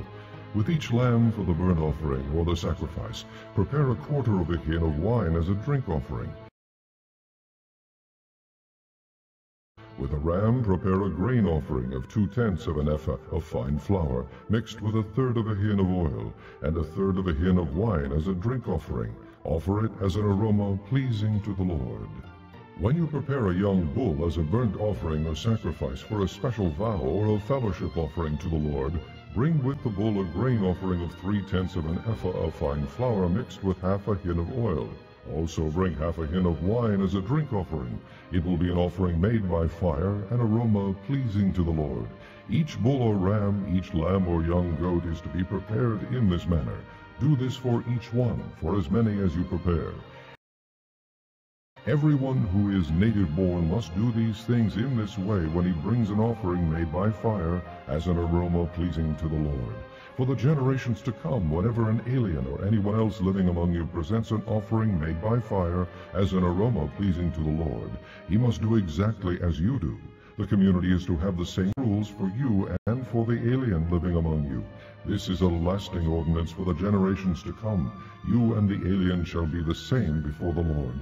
The same laws and regulations will apply both to you and to the alien living among you. The Lord said to Moses,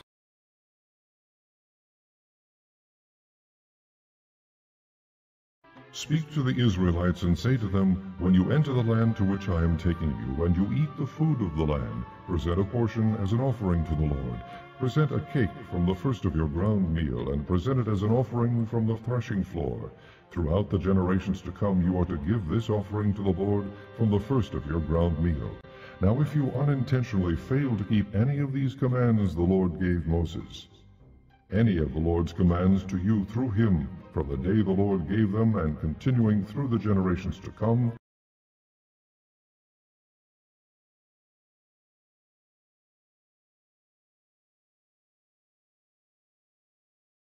and if this is done unintentionally without the community being aware of it, then the whole community is to offer a young bull for a burnt offering as an aroma pleasing to the Lord, along with its prescribed grain offering and drink offering, and a male goat for a sin offering.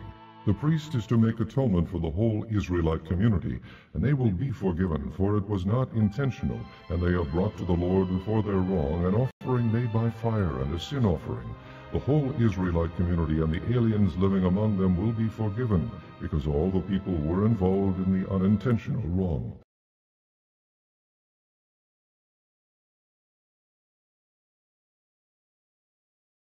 But if just one person sins unintentionally, he must bring a year-old female goat for a sin offering.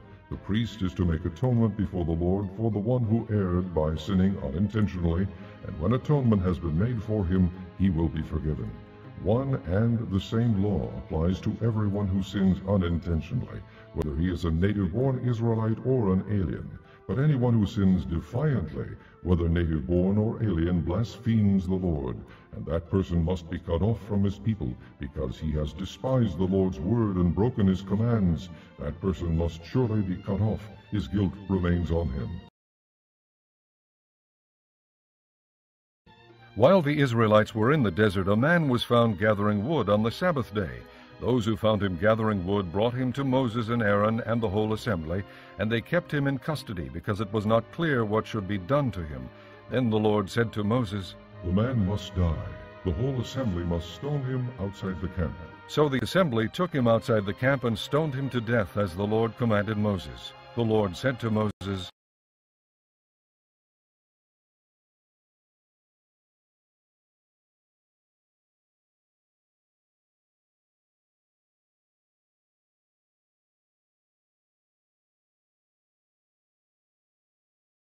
Speak to the Israelites and say to them, throughout the generations to come you are to make tassels on the corners of your garments, with a blue cord on each tassel. You will have these tassels to look at, and so you will remember all the commands of the Lord, that you may obey them and not prostitute yourselves by going after the lusts of your own hearts and eyes. Then you will remember to obey all my commands, and will be consecrated to your God. I am the Lord your God, who brought Chapter 16. Korah, son of Isar, the son of Kohath, the son of Levi, and certain Reubenites, Dathan and Abiram, sons of Eliab, and On, son of Peleth, became insolent and rose up against Moses. With them were 250 Israelite men, well-known community leaders, who had been appointed members of the council. They came as a group to oppose Moses and Aaron, and said to them, You have gone too far. The whole community is holy, every one of them, and the Lord is with them. Why then do you set yourself above the Lord's assembly? When Moses heard this, he fell face down. Then he said to Korah and all his followers, In the morning the Lord will show who belongs to him and who is holy, and he will have that person come near him. The man he chooses he will cause to come near him. You, Korah, and all your followers are to do this. Take censers, and tomorrow put fire and incense in them before the Lord. The man the Lord chooses will be the one who is holy. You Levites have gone too far. Moses also said to Korah, Now listen, you Levites. Isn't it enough for you that the God of Israel has separated you from the rest of the Israelite community, and brought you near himself to do the work at the Lord's tabernacle and to stand before the community and minister to them? He has brought you and all your fellow Levites near himself. But now you are trying to get the priesthood too. It is against the Lord that you and all your followers have banded together. Who is Aaron, that you should grumble against him?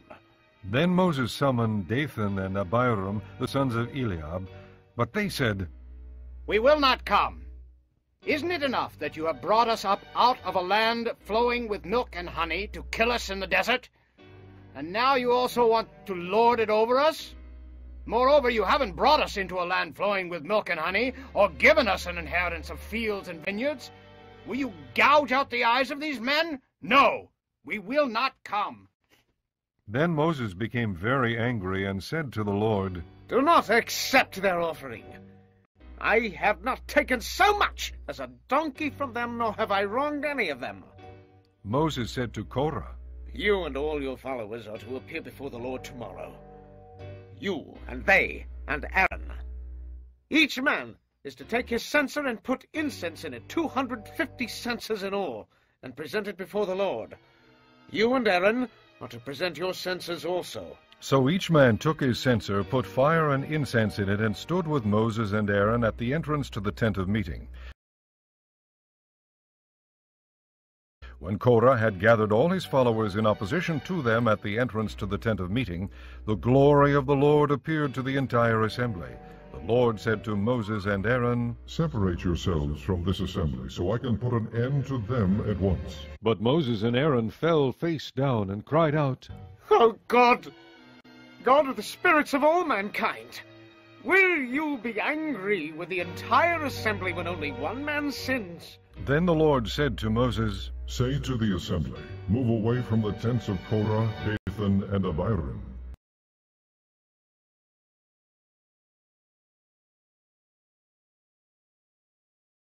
Moses got up and went to Dathan and Abiram, and the elders of Israel followed him.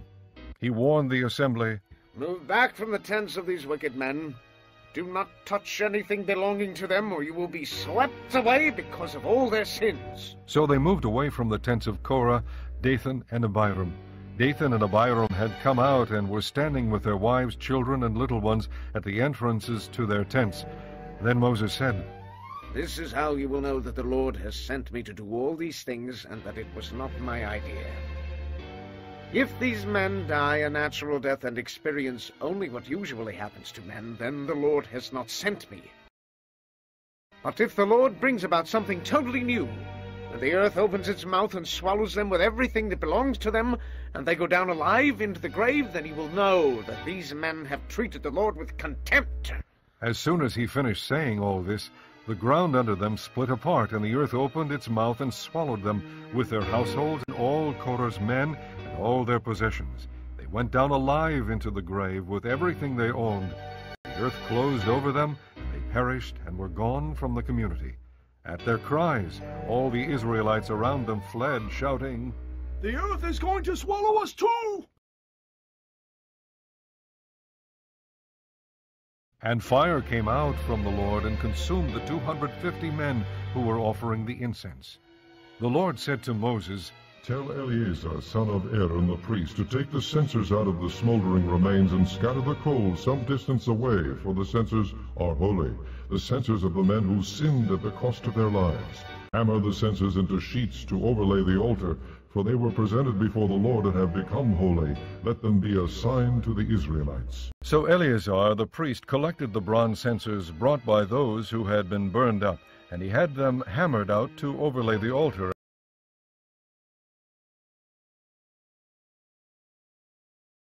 as the Lord directed him through Moses. This was to remind the Israelites that no one except a descendant of Aaron should come to burn incense before the Lord, or he would become like Korah and his followers. The next day the whole Israelite community grumbled against Moses and Aaron. "You have killed the Lord's people," they said. But when the assembly gathered in opposition to Moses and Aaron and turned toward the tent of meeting, suddenly the cloud covered it, and the glory of the Lord appeared. Then Moses and Aaron went to the front of the tent of meeting, and the Lord said to Moses, "Get away from this assembly so I can put an end to them at once." And they fell face down. Then Moses said to Aaron, "Take your censer and put incense in it, along with fire from the altar, and hurry the assembly to make atonement for them. Wrath has come out from the Lord. The plague has started." So Aaron did as Moses said and ran into the midst of the assembly. The plague had already started among people, but Aaron offered the incense and made atonement for them. He stood between the living and the dead, and the plague stopped. But 14,700 people died from the plague, in addition to those who had died because of Korah. Then Aaron returned to Moses at the entrance to the tent of meeting, for the plague had stopped. Chapter 17. The Lord said to Moses, "Speak to the Israelites and get 12 staffs from them, one from the leader of each of their ancestral tribes. Write the name of each man on his staff. On the staff of Levi write Aaron's name, for there must be one staff for the head of each ancestral tribe. Place them in the tent of meeting in front of the testimony where I meet with you. The staff belonging to the man I choose will sprout, and I will rid myself of this constant grumbling against you by the Israelites."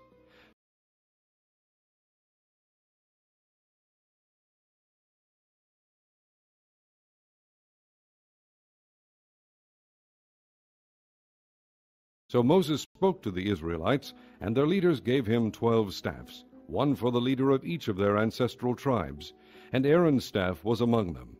Moses placed the staffs before the Lord in the tent of the testimony. The next day Moses entered the tent of the testimony and saw that Aaron's staff, which represented the house of Levi, not only sprouted, but had budded, blossomed, and produced almonds. Then Moses brought out all the staffs from the Lord's presence to all the Israelites. They looked at them, and each man took his own staff.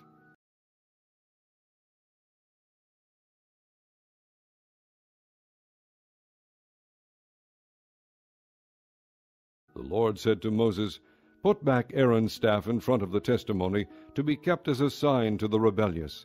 This will put an end to their grumbling against me, so that they will not die." Moses did just as the Lord commanded him. The Israelites said to Moses, "We will die! We are lost! We are all lost!" "Anyone who even comes near the tabernacle of the Lord will die. Are we all going to die?" Chapter 18. The Lord said to Aaron, "You, your sons, and your father's family are to bear the responsibility for offenses against the sanctuary, and you and your sons alone are to bear the responsibility for offenses against the priesthood. Bring your fellow Levites from your ancestral tribe to join you and assist you when you and your sons minister before the tent of the testimony. They are to be responsible to you and are to perform all the duties of the tent, but they must not go near the furnishings of the sanctuary or the altar, or both they and you will die."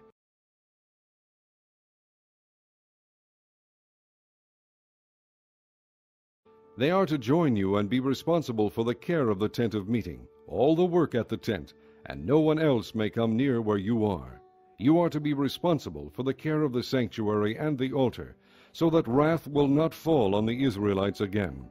I myself have selected your fellow Levites from among the Israelites as a gift to you, dedicated to the Lord to do the work at the tent of meeting. But only you and your sons may serve as priests in connection with everything at the altar and inside the curtain. I am giving you the service of the priesthood as a gift. Anyone else who comes near the sanctuary must be put to death." Then the Lord said to Aaron, "I myself have put you in charge of the offerings presented to me. All the holy offerings the Israelites give me, I give to you and your sons as your portion and regular share. You are to have the part of the most holy offerings that is kept from the fire. From all the gifts they bring me as most holy offerings, whether grain or sin or guilt offerings, that part belongs to you and your sons. Eat it as something most holy. Every male shall eat it. You must regard it as holy. This also is yours, whatever is set aside from the gifts of all the wave offerings of the Israelites. I give this to you and your sons and daughters as your regular share. Everyone in your household who is ceremonially clean may eat it. I give you all the finest olive oil and all the finest new wine and grain they give the Lord as the firstfruits of their harvest. All the land's firstfruits that they bring to the Lord will be yours. Everyone in your household who is ceremonially clean may eat it. Everything in Israel that is devoted to the Lord is yours. The first offspring of every womb, both man and animal, that is offered to the Lord is yours. But you must redeem every firstborn son and every firstborn male of unclean animals. When they are a month old, you must redeem them at the redemption price set at 5 shekels of silver, according to the sanctuary shekel, which weighs 20 gerahs. But you must not redeem the firstborn of an ox, a sheep, or a goat. They are holy. Sprinkle their blood on the altar, and burn their fat as an offering made by fire, an aroma pleasing to the Lord. Their meat is to be yours, just as the breast of the wave offering and the right thigh are yours. Whatever is set aside from the holy offerings the Israelites present to the Lord, I give to you and your sons and daughters as your regular share. It is an everlasting covenant of salt before the Lord for both you and your offspring. The Lord said to Aaron, You will have no inheritance in their land, nor will you have any share among them. I am your share and your inheritance among the Israelites. I give to the Levites all the tithes in Israel as their inheritance in return for the work they do while serving at the tent of meeting. From now on the Israelites must not go near the tent of meeting, or they will bear the consequences of their sin and will die. It is the Levites who are to do the work at the tent of meeting and bear the responsibility for offenses against it. This is a lasting ordinance for the generations to come. They will receive no inheritance among the Israelites. Instead, I give to the Levites as their inheritance the tithes that the Israelites present as an offering to the Lord. That is why I said concerning them, They will have no inheritance among the Israelites. The Lord said to Moses, Speak to the Levites and say to them, When you receive from the Israelites the tithe I give you as your inheritance, you must present 1/10 of that tithe as the Lord's offering. Your offering will be reckoned to you as grain from the threshing floor, or juice from the winepress. In this way you also will present an offering to the Lord from all the tithes you receive from the Israelites. From these tithes you must give the Lord's portion to Aaron the priest. You must present as the Lord's portion the best and holiest part of everything given to you. Say to the Levites, When you present the best part, it will be reckoned to you as the product of the threshing floor or the winepress. You and your households may eat the rest of it anywhere, for it is your wages for your work at the tent of meeting. By presenting the best part of it you will not be guilty in this matter. Then you will not defile the holy offerings of the Israelites, and you will not die. Chapter 19. The Lord said to Moses and Aaron, This is a requirement of the law that the Lord has commanded. Tell the Israelites to bring you a red heifer without defect or blemish, and that has never been under a yoke. Give it to Eleazar the priest. It is to be taken outside the camp and slaughtered in his presence. Then Eleazar the priest is to take some of its blood on his finger and sprinkle it 7 times toward the front of the tent of meeting. While he watches, the heifer is to be burned, its hide, flesh, blood, and offal. The priest is to take some cedar wood, hyssop, and scarlet wool, and throw them onto the burning heifer. After that the priest must wash his clothes and bathe himself with water. He may then come into the camp, but he will be ceremonially unclean till evening. The man who burns it must also wash his clothes and bathe with water, and he too will be unclean till evening. A man who is clean shall gather up the ashes of the heifer and put them in a ceremonially clean place outside the camp. They shall be kept by the Israelite community for use in the water of cleansing. It is for purification from sin. The man who gathers up the ashes of the heifer must also wash his clothes, and he too will be unclean till evening. This will be a lasting ordinance both for the Israelites and for the aliens living among them. Whoever touches the dead body of anyone will be unclean for 7 days. He must purify himself with the water on the 3rd day and on the 7th day, then he will be clean. But if he does not purify himself on the 3rd and 7th days, he will not be clean. Whoever touches the dead body of anyone and fails to purify himself defiles the Lord's tabernacle. That person must be cut off from Israel. Because the water of cleansing has not been sprinkled on him, he is unclean. His uncleanness remains on him. This is the law that applies when a person dies in a tent.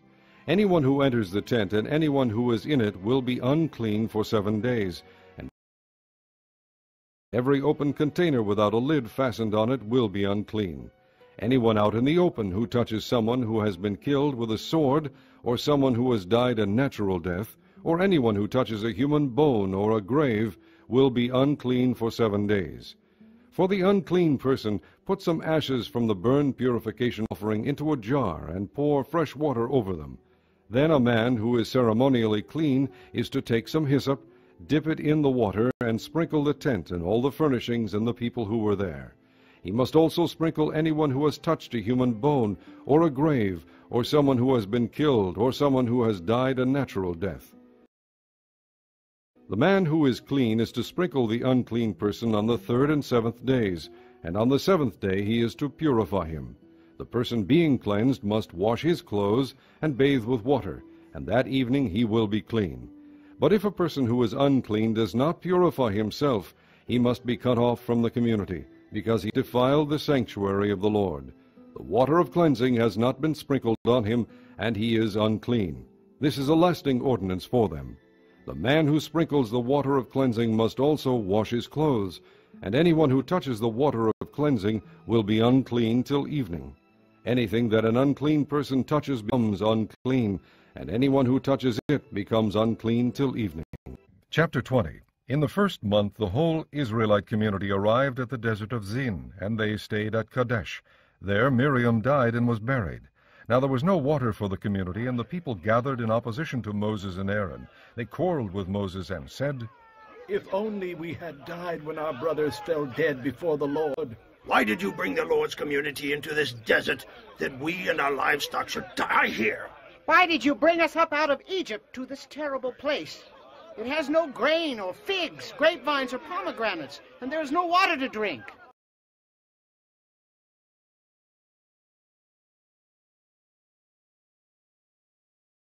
Moses and Aaron went from the assembly to the entrance to the tent of meeting and fell face down, and the glory of the Lord appeared to them. The Lord said to Moses, Take the staff, and you and your brother Aaron gather the assembly together. Speak to that rock before their eyes, and it will pour out its water. You will bring water out of the rock for the community, so they and their livestock can drink. So Moses took the staff from the Lord's presence, just as he commanded him. He and Aaron gathered the assembly together in front of the rock, and Moses said to them, Listen, you rebels. Must we bring you water out of this rock?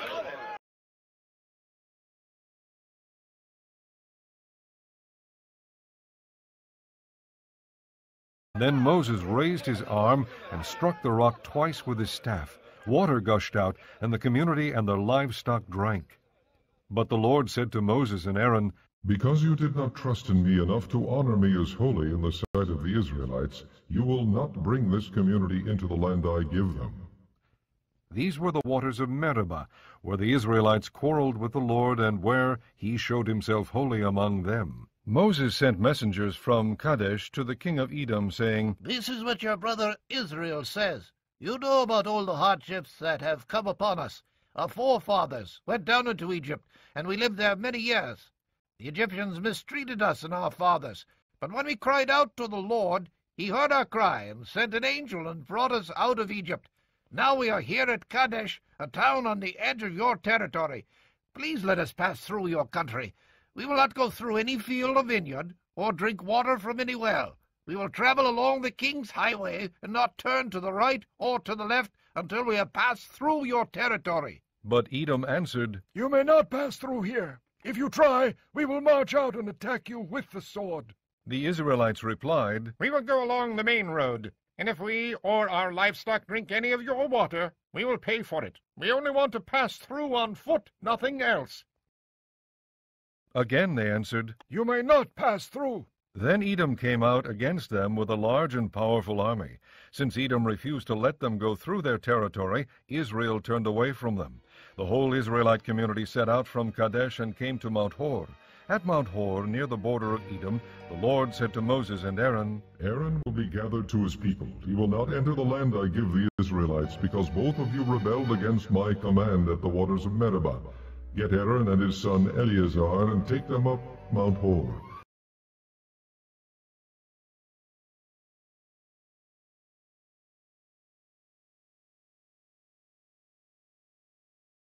Remove Aaron's garments and put them on his son Eleazar, for Aaron will be gathered to his people. He will die there. Moses did as the Lord commanded. They went up Mount Hor in the sight of the whole community. Moses removed Aaron's garments and put them on his son Eleazar, and Aaron died there on top of the mountain. Then Moses and Eleazar came down from the mountain, and when the whole community learned that Aaron had died, the entire house of Israel mourned for him 30 days. Chapter 21. When the Canaanite king of Arad, who lived in the Negev, heard that Israel was coming along the road to Atharim, he attacked the Israelites and captured some of them. Then Israel made this vow to the Lord, If you will deliver these people into our hands, we will totally destroy their cities. The Lord listened to Israel's plea and gave the Canaanites over to them. They completely destroyed them and their towns, so the place was named Hormah. They traveled from Mount Hor along the route to the Red Sea to go around Edom, but the people grew impatient on the way.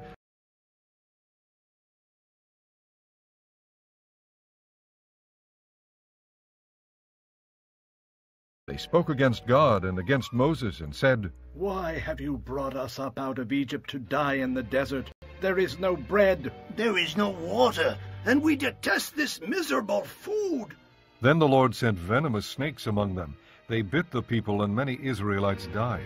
The people came to Moses and said, We sinned when we spoke against the Lord and against you. Pray that the Lord will take the snakes away from us. So Moses prayed for the people. The Lord said to Moses, Make a snake and put it up on a pole. Anyone who is bitten can look at it and live. So Moses made a bronze snake and put it up on a pole. Then when anyone was bitten by a snake and looked at the bronze snake, he lived. The Israelites moved on and camped at Oboth. Then they set out from Oboth and camped at Ai Abarim in the desert that faces Moab toward the sunrise. From there they moved on and camped in the Zered Valley. They set out from there and camped alongside the Arnon, which is in the desert extending into Amorite territory. The Arnon is the border of Moab between Moab and the Amorites.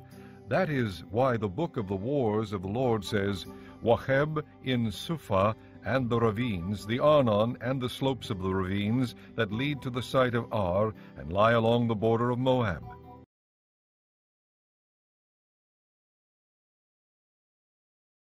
From there they continued to Beer, the well, where the Lord said to Moses, Gather the people together, and I will give them water. Then Israel sang this song, Spring up, O well, sing about it, about the well that the princes dug, that the nobles of the people sank, the nobles with scepters and staffs. Then they went from the desert to Mattanah, from Mattanah to Nahaliel, from Nahaliel to Bamoth, and from Bamoth to the valley in Moab, where the top of Pisgah overlooks the wasteland. Israel sent messengers to say to Sihon, king of the Amorites,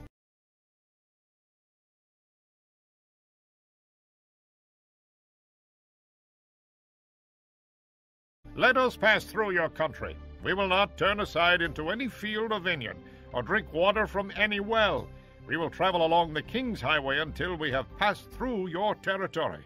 But Sihon would not let Israel pass through his territory. He mustered his entire army and marched out into the desert against Israel. When he reached Jahaz, he fought with Israel. Israel, however, put him to the sword and took over his land from the Arnon to the Jabbok, but only as far as the Ammonites, because their border was fortified. Israel captured all the cities of the Amorites and occupied them, including Heshbon and all its surrounding settlements.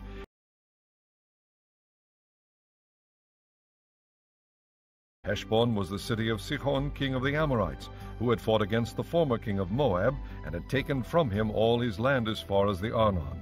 That is why the poets say, Come to Heshbon, and let it be rebuilt, let Sihon's city be restored.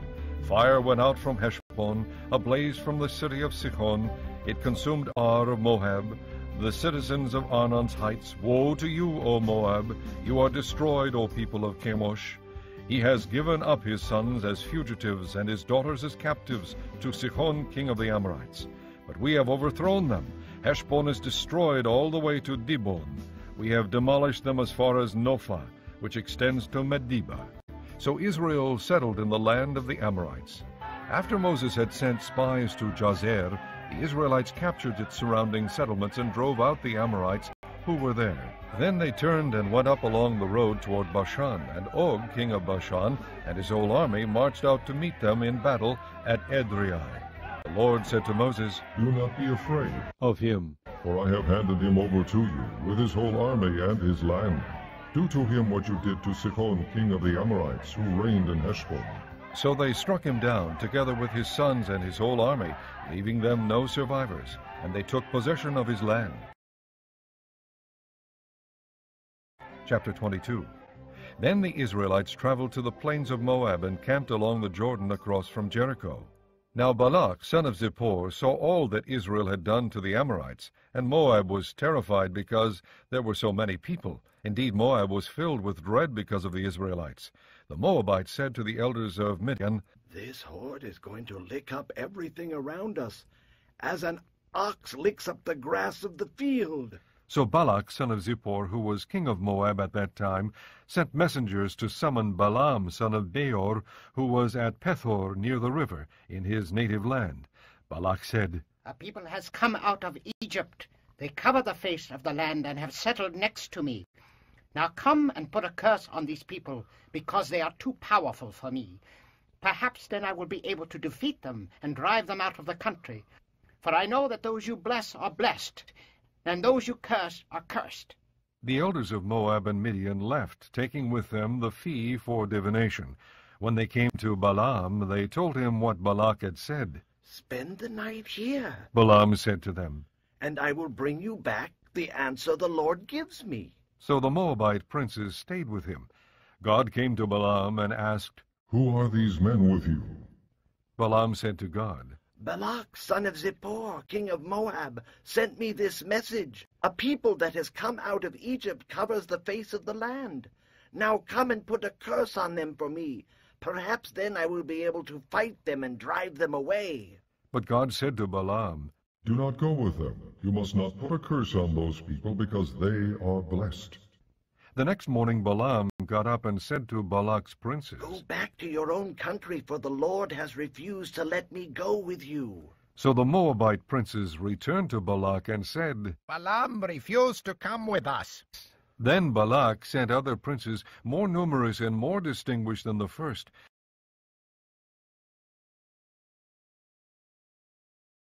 They came to Balaam and said, This is what Balak, son of Zippor, says. Do not let anything keep you from coming to me, because I will reward you handsomely, and do whatever you say. Come and put a curse on these people for me. But Balaam answered them, Even if Balak gave me his palace filled with silver and gold, I could not do anything great or small to go beyond the command of the Lord my God. Now stay here tonight, as the others did, and I will find out what else the Lord will tell me. That night God came to Balaam and said, Since these men have come to summon you, go with them, but do only what I tell you. Balaam got up in the morning, saddled his donkey, and went with the princes of Moab. But God was very angry when he went, and the angel of the Lord stood in the road to oppose him. Balaam was riding on his donkey, and his 2 servants were with him. When the donkey saw the angel of the Lord standing in the road with a drawn sword in his hand, she turned off the road into a field. Balaam beat her to get her back on the road. Then the angel of the Lord stood in a narrow path between 2 vineyards with walls on both sides. When the donkey saw the angel of the Lord, she pressed close to the wall, crushing Balaam's foot against it. So he beat her again.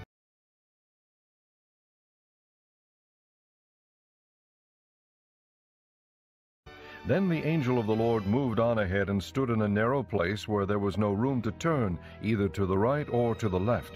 When the donkey saw the angel of the Lord, she lay down under Balaam, and he was angry and beat her with his staff. Then the Lord opened the donkey's mouth, and she said to Balaam, "What have I done to you to make you beat me these 3 times? Balaam answered the donkey, "You have made a fool of me. If I had a sword in my hand, I would kill you right now." The donkey said to Balaam, Am I not your own donkey, which you have always ridden to this day? Have I been in the habit of doing this to you?" "No," he said.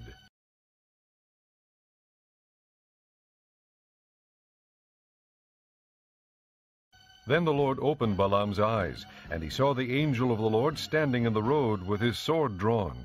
So he bowed low and fell face down. The angel of the Lord asked him, Why have you beat your donkey these 3 times? I have come here to oppose you because your path is a reckless one before me. The donkey saw me and turned away from me these 3 times. If she had not turned away, I would certainly have killed you by now, but I would have spared her. Balaam said to the angel of the Lord, "I have sinned. I did not realize you were standing in the road to oppose me. Now, if you are displeased, I will go back."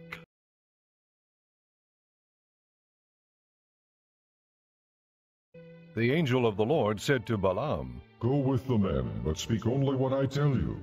So Balaam went with the princes of Balak. When Balak heard that Balaam was coming, he went out to meet him at the Moabite town on the Arnon border, at the edge of his territory. Balak said to Balaam, "Did I not send you an urgent summons? Why didn't you come to me? Am I really not able to reward you?" "Well, I have come to you now." Balaam replied, "But can I say just anything? I must speak only what God puts in my mouth." Then Balaam went with Balak to Kiriath Huzoth.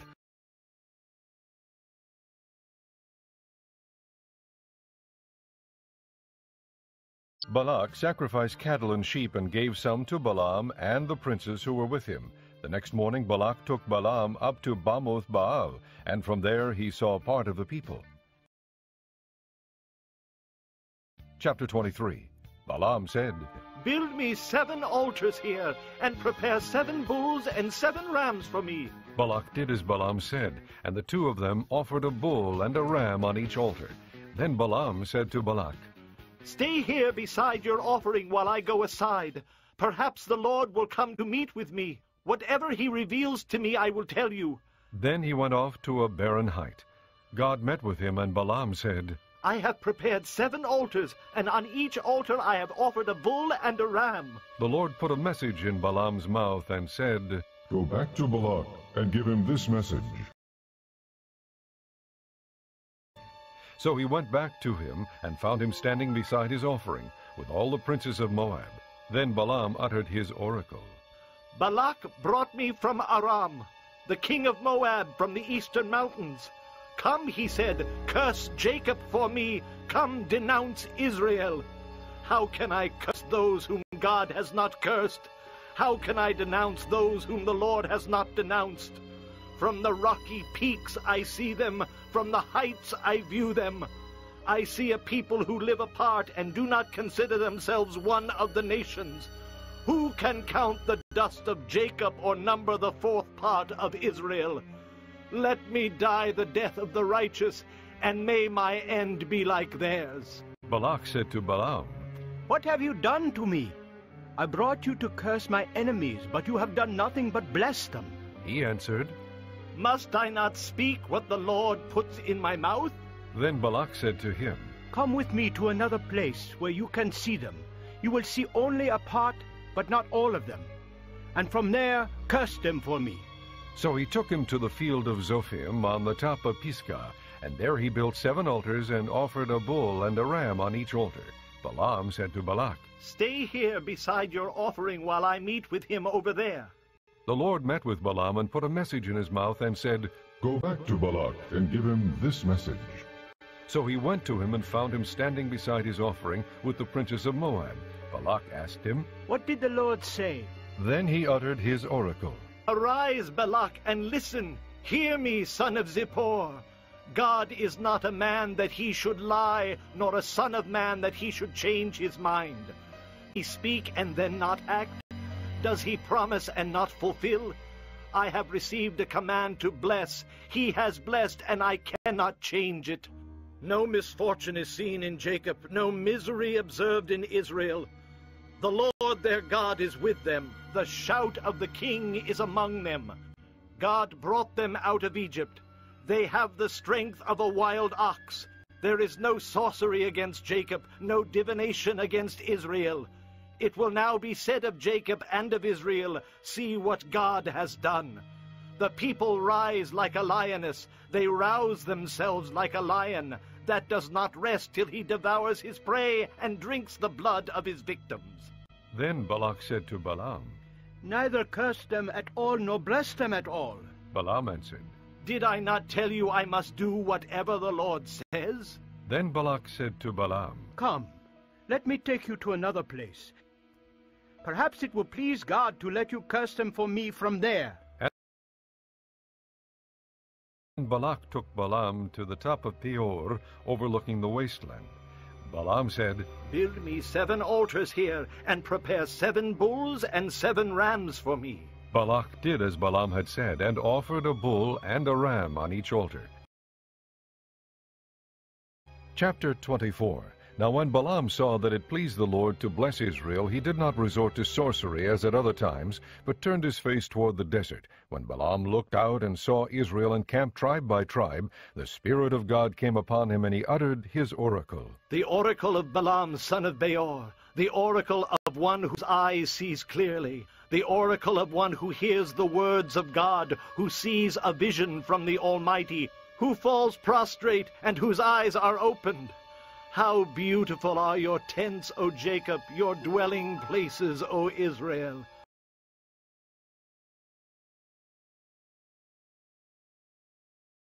Like valleys they spread out, like gardens beside a river, like aloes planted by the Lord, like cedars beside the waters.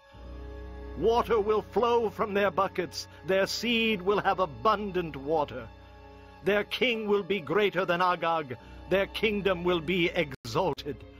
God brought them out of Egypt. They have the strength of a wild ox. They devour hostile nations and break their bones in pieces.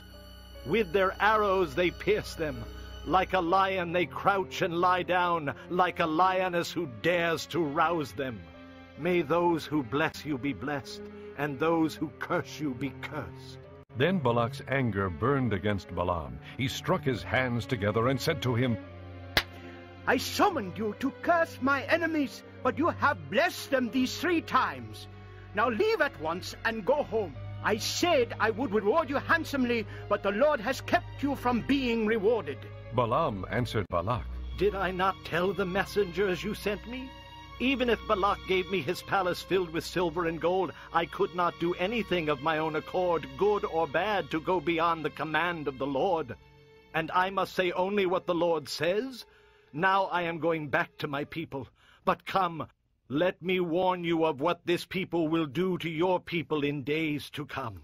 Then he uttered this oracle. The oracle of Balaam, son of Beor, the oracle of one whose eyes sees clearly, the oracle of one who hears the words of God, who has knowledge from the Most High, who sees a vision from the Almighty, who falls prostrate and whose eyes are opened. I see him, but not now. I behold him, but not near. A star will come out of Jacob, a scepter will rise out of Israel. He will crush the foreheads of Moab, the skulls of all the sons of Sheth. Edom will be conquered. Seir, his enemy, will be conquered. But Israel will grow strong. A ruler will come out of Jacob and destroy the survivors of the city. Then Balaam saw Amalek and uttered his oracle. Amalek was first among the nations, but he will come to ruin at last. Then he saw the Kenites and uttered his oracle. Your dwelling place is secure, your nest is set in a rock. Yet you Kenites will be destroyed when Ashur takes you captive. Then he uttered his oracle. Ah, who can live when God does this? Ships will come from the shores of Kittim. They will subdue Ashur and Aber, but they too will come to ruin. Then Balaam got up and returned home, and Balak went his own way. Chapter 25. While Israel was staying in Shittim, the men began to indulge in sexual immorality with Moabite women, who invited them to the sacrifices to their gods. The people ate and bowed down before these gods. So Israel joined in worshipping the Baal of Peor, and the Lord's anger burned against them. The Lord said to Moses, Take all the leaders of these people, kill them, and expose them in broad daylight before the Lord, so that the Lord's fierce anger may turn away from Israel. So Moses said to Israel's judges, Each of you must put to death those of your men who have joined in worshipping the Baal of Peor. Then an Israelite man brought to his family a Midianite woman right before the eyes of Moses and the whole assembly of Israel, while they were weeping at the entrance to the tent of meeting. When Phinehas, son of Eleazar, the son of Aaron the priest, saw this, he left the assembly, took a spear in his hand, and followed the Israelite into the tent. He drove the spear through both of them, through the Israelite and into the woman's body. Then the plague against the Israelites was stopped, but those who died in the plague numbered 24,000. The Lord said to Moses,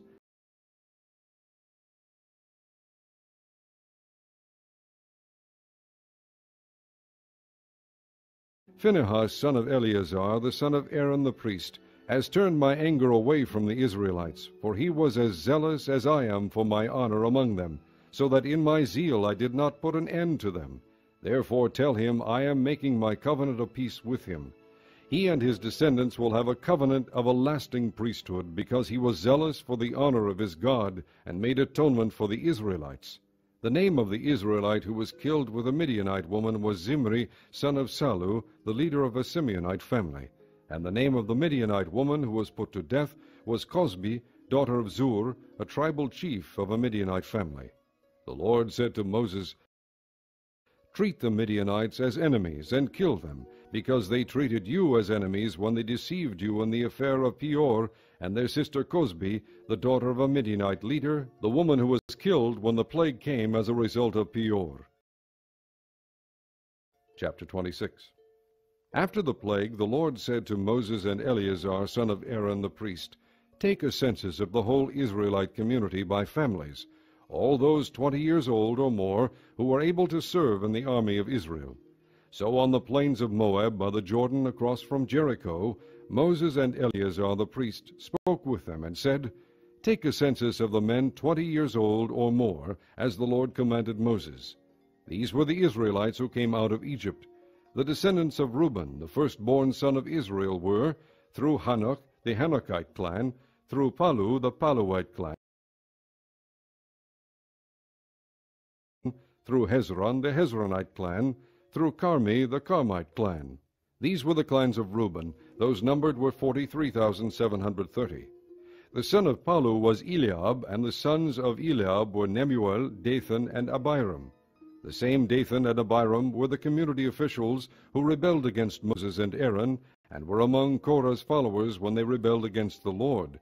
The earth opened its mouth and swallowed them along with Korah, whose followers died when the fire devoured the 250 men.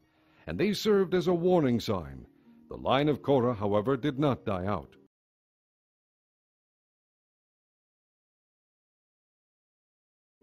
The descendants of Simeon by their clans were, through Nemuel, the Nemuelite clan, through Jamin, the Jamnite clan, through Jachin, the Jachinite clan, through Zerah, the Zerahite clan, through Shaul, the Shaulite clan. These were the clans of Simeon. There were 22,200 men. The descendants of Gad by their clans were, through Zephon, the Zephonite clan, through Haggai, the Haggite clan, through Shuni, the Shunite clan, through Ozni, the Oznite clan, through Eri, the Erite clan, through Arodi, the Arodite clan, through Areli, the Arelite clan. These were the clans of Gad. Those numbered were 40,500. Er and Onan were sons of Judah, but they died in Canaan. The descendants of Judah by their clans were, through Shelah, the Shelonite clan, through Perez, the Perezite clan, through Zerah, the Zerahite clan. The descendants of Perez were, through Hezron, the Hezronite clan, through Hamul, the Hamulite clan. These were the clans of Judah. Those numbered were 76,500. The descendants of Issachar by their clans were, through Tola, the Toalite clan, through Puah, the Puite clan, through Jashub, the Jashubite clan, through Shimron, the Shimronite clan. These were the clans of Issachar. Those numbered were 64,300.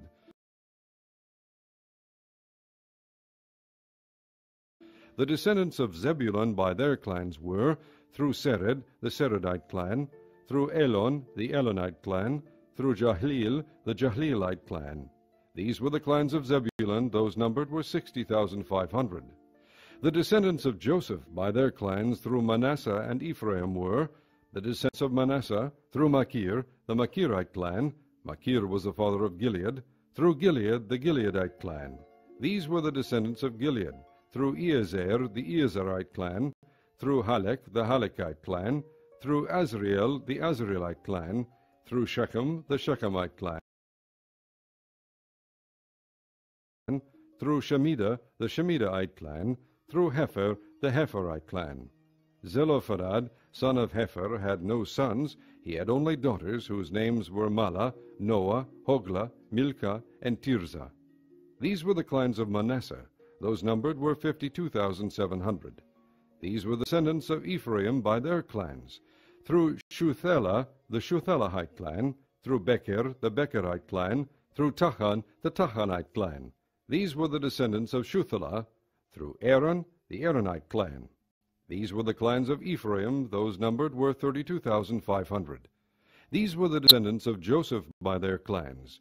The descendants of Benjamin by their clans were, through Bela, the Belite clan, through Ashbel, the Ashbelite clan, through Ahiram, the Ahiramite clan, through Shupham, the Shuphamite clan, through Hupham, the Huphamite clan. The descendants of Bela through Ard and Naaman were, through Ard, the Ardite clan, through Naaman, the Naamite clan. These were the clans of Benjamin. Those numbered were 45,600. These were the descendants of Dan by their clans. Through Shuham, the Shuhamite clan. These were the clans of Dan. All of them were Shuhamite clans, and those numbered were 64,400. The descendants of Asher by their clans were, through Imnah, the Imnite clan, through Ishvi, the Ishvite clan, through Bariah, the Berite clan, and through the descendants of Bariah, through Aber, the Aberite clan, through Malchiel, the Malchielite clan. Asher had a daughter named Sarah. These were the clans of Asher. Those numbered were 53,400. The descendants of Naphtali by their clans were, through Jazeel, the Jazeelite clan, through Guni, the Gunite clan, through Jezer, the Jezerite clan, through Shilem, the Shilemite clan. These were the clans of Naphtali. Those numbered were 45,400. The total number of the men of Israel was 601,730. The Lord said to Moses, "The land is to be allotted to them as an inheritance based on the number of names. To a larger group give a larger inheritance, and to a smaller group a smaller one. Each is to receive its inheritance according to the number of those listed. Be sure that the land is distributed by lot. What each group inherits will be according to the names for its ancestral tribe. Each inheritance is to be distributed by lot among the larger and smaller groups." These were the Levites who were counted by their clans. Through Gershon, the Gershonite clan, through Kohath, the Kohathite clan, through Merari, the Merarite clan.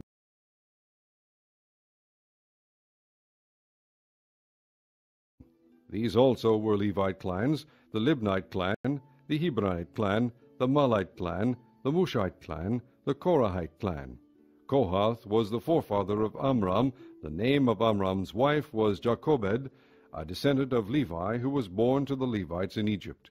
To Amram she bore Aaron, Moses, and their sister Miriam. Aaron was the father of Nadab and Abihu, Eleazar, and Ithamar. But Nadab and Abihu died when they made an offering before the Lord with unauthorized fire. All the male Levites a month old or more numbered 23,000. They were not counted along with the other Israelites because they received no inheritance among them.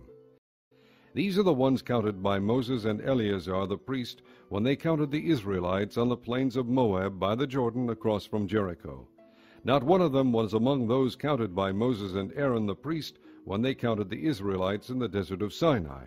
For the Lord had told those Israelites they would surely die in the desert, and not one of them was left except Caleb son of Jephunneh and Joshua son of Nun.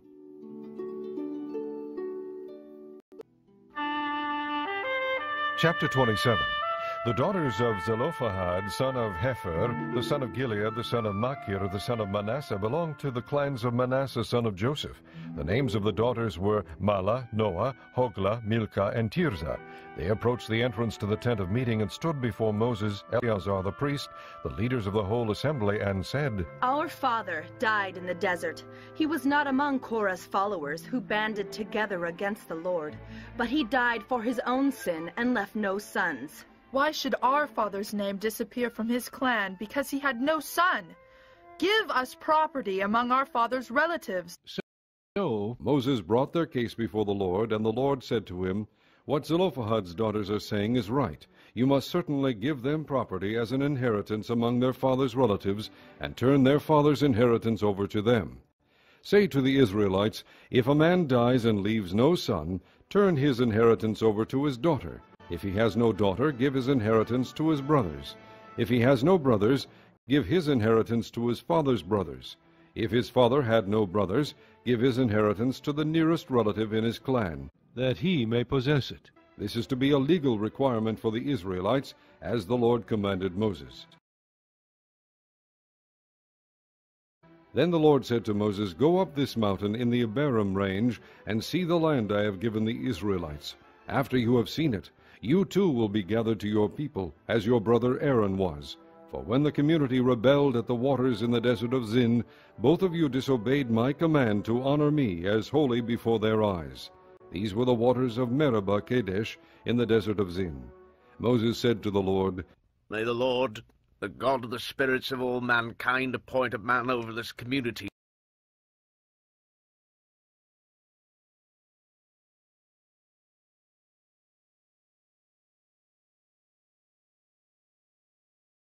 to go out and come in before them, one who will lead them out and bring them in, so the Lord's people will not be like sheep without a shepherd.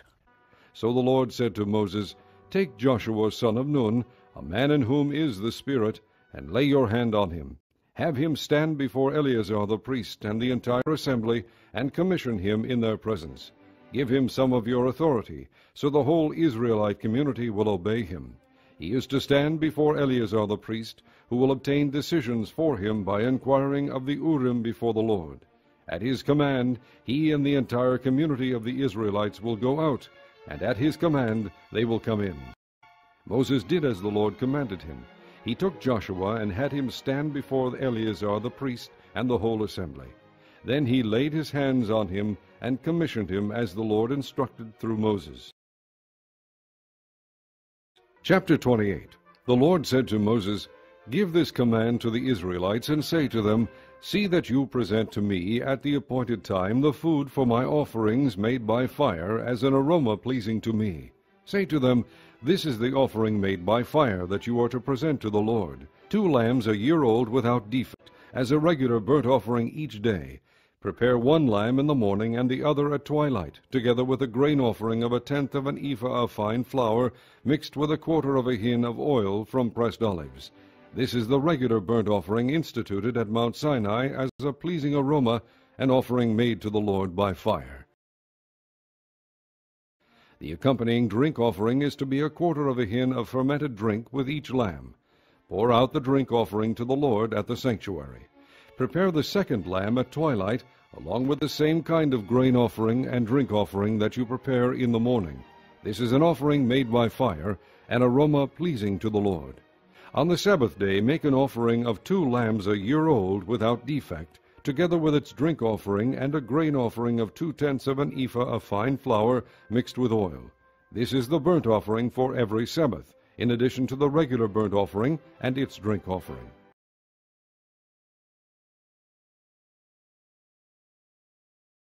On the 1st of every month, present to the Lord a burnt offering of 2 young bulls, 1 ram, and 7 male lambs a year old, all without defect.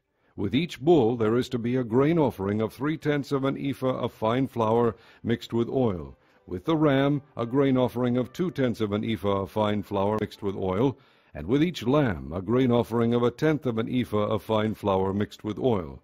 This is for a burnt offering, a pleasing aroma, an offering made to the Lord by fire. With each bull there is to be a drink offering of half a hin of wine, with the ram a third of a hin, and with each lamb a quarter of a hin. This is a monthly burnt offering to be made at each new moon during the year. Besides the regular burnt offering with its drink offering, one male goat is to be presented to the Lord as a sin offering. On the 14th day of the first month the Lord's Passover is to be held. On the 15th day of this month there is to be a festival. For 7 days eat bread made without yeast. On the first day hold a sacred assembly, and do no regular work. Present to the Lord an offering made by fire, a burnt offering of 2 young bulls, 1 ram and 7 male lambs a year old, all without defect.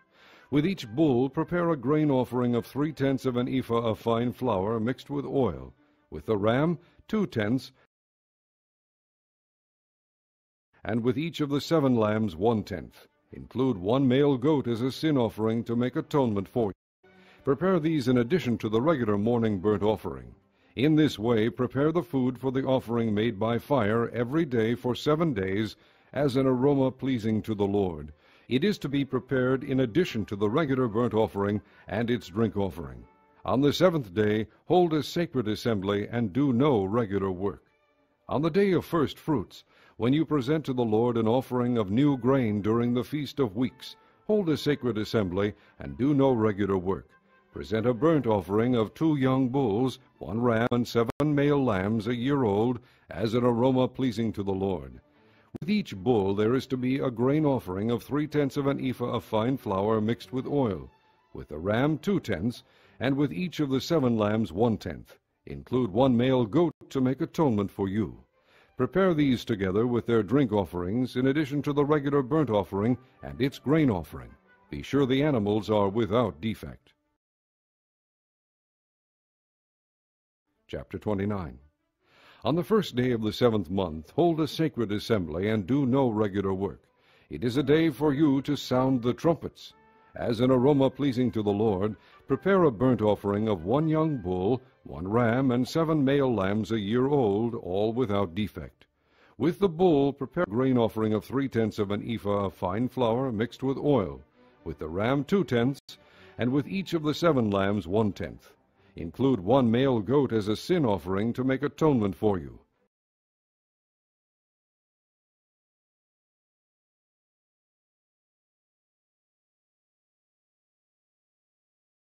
These are in addition to the monthly and daily burnt offerings with their grain offerings and drink offerings as specified.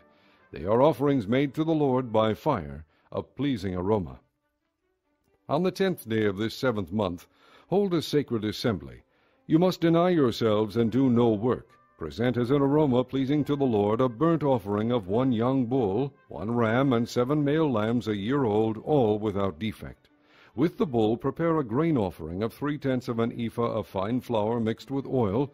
With the ram 2/10, and with each of the 7 lambs 1/10.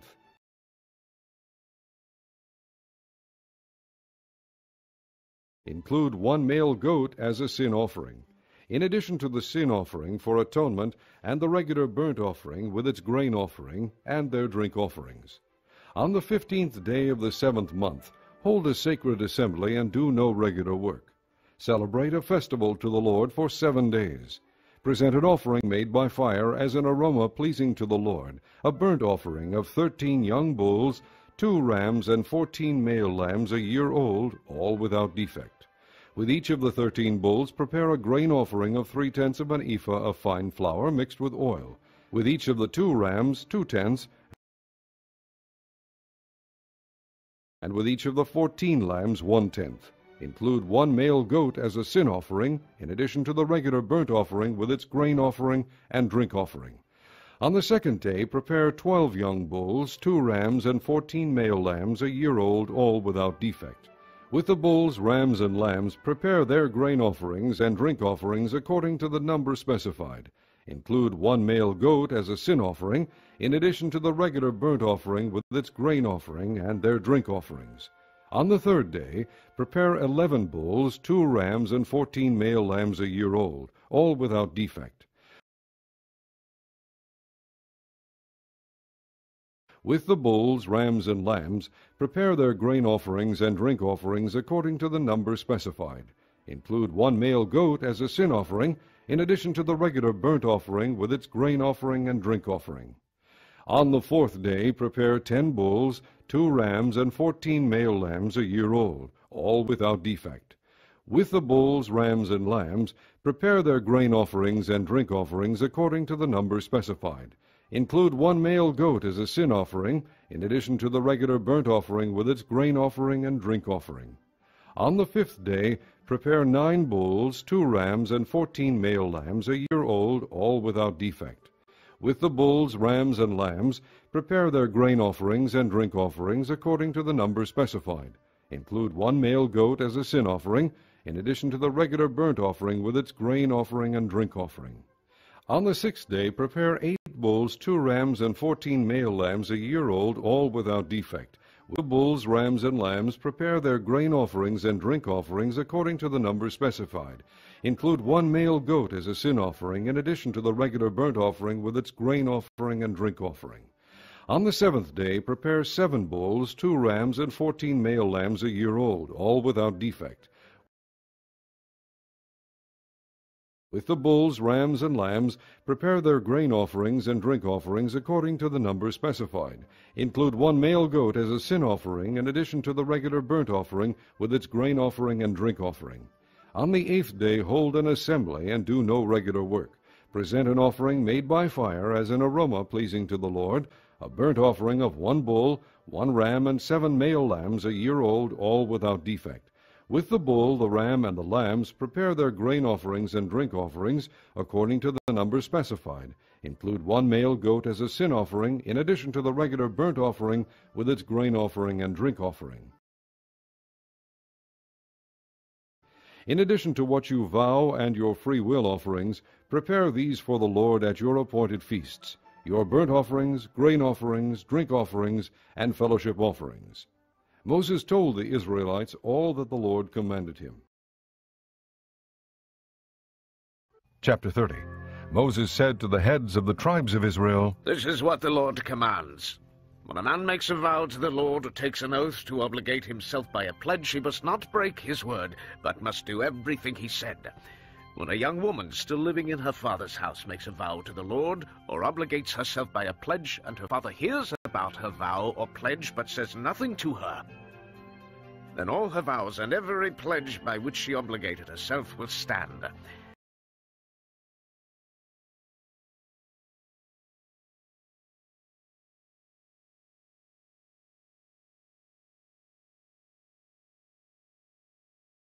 But if her father forbids her when he hears about it, none of her vows or the pledges by which she obligated herself will stand. The Lord will release her because her father has forbidden her. If she marries after she makes a vow, or after her lips utter a rash promise by which she obligates herself and her husband hears about it but says nothing to her, then her vows or the pledges by which she obligated herself will stand. But if her husband forbids her when he hears about it, he nullifies the vow that obligates her, or the rash promise by which she obligates herself, and the Lord will release her. Any vow or obligation taken by a widow or divorced woman will be binding on her. If a woman living with her husband makes a vow or obligates herself by a pledge under oath, and her husband hears about it but says nothing to her and does not forbid her, then all her vows or the pledges by which she obligated herself would stand. But if her husband nullifies them when he hears about them, then none of the vows or pledges that came from her lips would stand. Her husband has nullified them, and the Lord will release her. Her husband may confirm or nullify any vow she makes, or any sworn pledge to deny herself.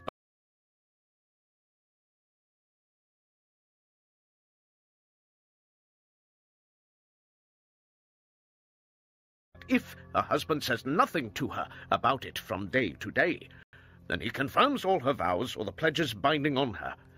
He confirms them by saying nothing to her when he hears about them. If, however, he nullifies them some time after he hears about them, then he is responsible for her guilt. These are the regulations the Lord gave Moses concerning relationships between a man and his wife, and between a father and his young daughters still living in his house. Chapter 31. The Lord said to Moses, Take vengeance on the Midianites for the Israelites. After that you will be gathered to your people. So Moses said to the people, Arm some of your men to go to war against the Midianites, and to carry out the Lord's vengeance on them. Send into battle 1,000 men from each of the tribes of Israel. So 12,000 men armed for battle, 1,000 from each tribe, were supplied from the clans of Israel. Moses sent them into battle, 1,000 from each tribe, along with Phinehas, son of Eleazar, the priest, who took with him articles from the sanctuary and the trumpets for signaling.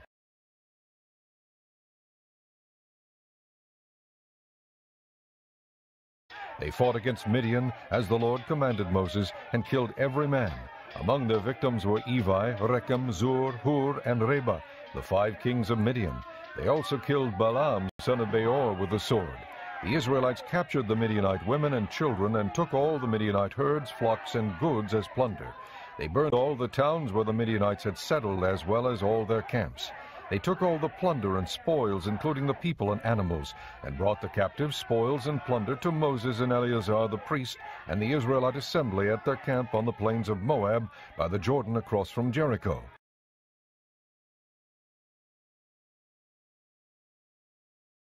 Moses, Eleazar the priest, and all the leaders of the community went to meet them outside the camp. Moses was angry with the officers of the army, the commanders of thousands and commanders of hundreds, who returned from the battle. Have you allowed all the women to live? He asked them. They were the ones who followed Balaam's advice and were the means of turning the Israelites away from the Lord in what happened at Peor, so that a plague struck the Lord's people. Now, kill all the boys, and kill every woman who has slept with a man, but save for yourselves every girl who has never slept with a man.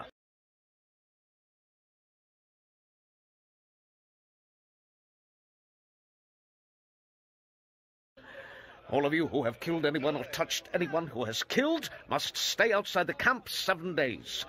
On the 3rd and 7th days, you must purify yourselves and your captives. Purify every garment, as well as everything made of leather, goat hair, or wood. Then Eleazar the priest said to the soldiers who had gone into battle, This is the requirement of the law that the Lord gave Moses. Gold, silver, bronze, iron, tin, lead, and anything else that can withstand fire must be put through the fire, and then it will be clean. But it must also be purified with the water of cleansing. And whatever cannot withstand fire must be put through that water. On the 7th day wash your clothes, and you will be clean. Then you may come into the camp. The Lord said to Moses, You and Eleazar the priest and the family heads of the community are to count all the people and animals that were captured. Divide the spoils between the soldiers who took part in the battle and the rest of the community. From the soldiers who fought in the battle, set apart as tribute for the Lord 1 out of every 500, whether persons, cattle, donkeys, sheep, or goats. Take this tribute from their half share and give it to Eleazar the priest as the Lord's part.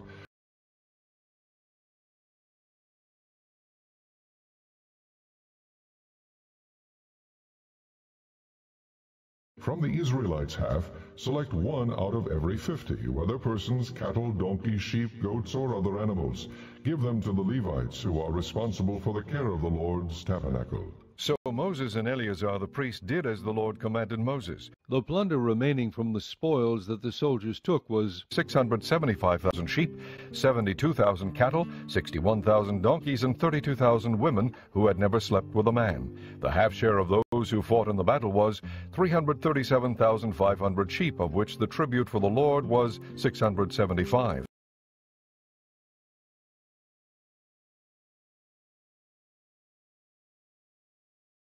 36,000 cattle, of which the tribute for the Lord was 72, 30,500 donkeys, of which the tribute for the Lord was 61, 16,000 people, of which the tribute for the Lord was 32. Moses gave the tribute to Eleazar the priest as the Lord's part, as the Lord commanded Moses. The half belonging to the Israelites, which Moses set apart from that of the fighting men, the community's half, was 337,500 sheep, 36,000 cattle, 30,500 donkeys, and 16,000 people.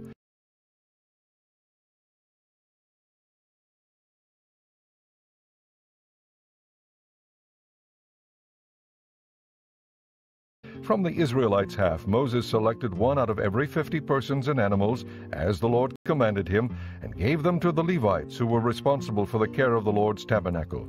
Then the officers who were over the units of the army, the commanders of thousands and commanders of hundreds, went to Moses and said to him, Your servants have counted the soldiers under our command, and not one is missing. So we have brought as an offering to the Lord the gold articles each of us acquired, armlets, bracelets, signet rings, earrings, and necklaces, to make atonement for ourselves before the Lord.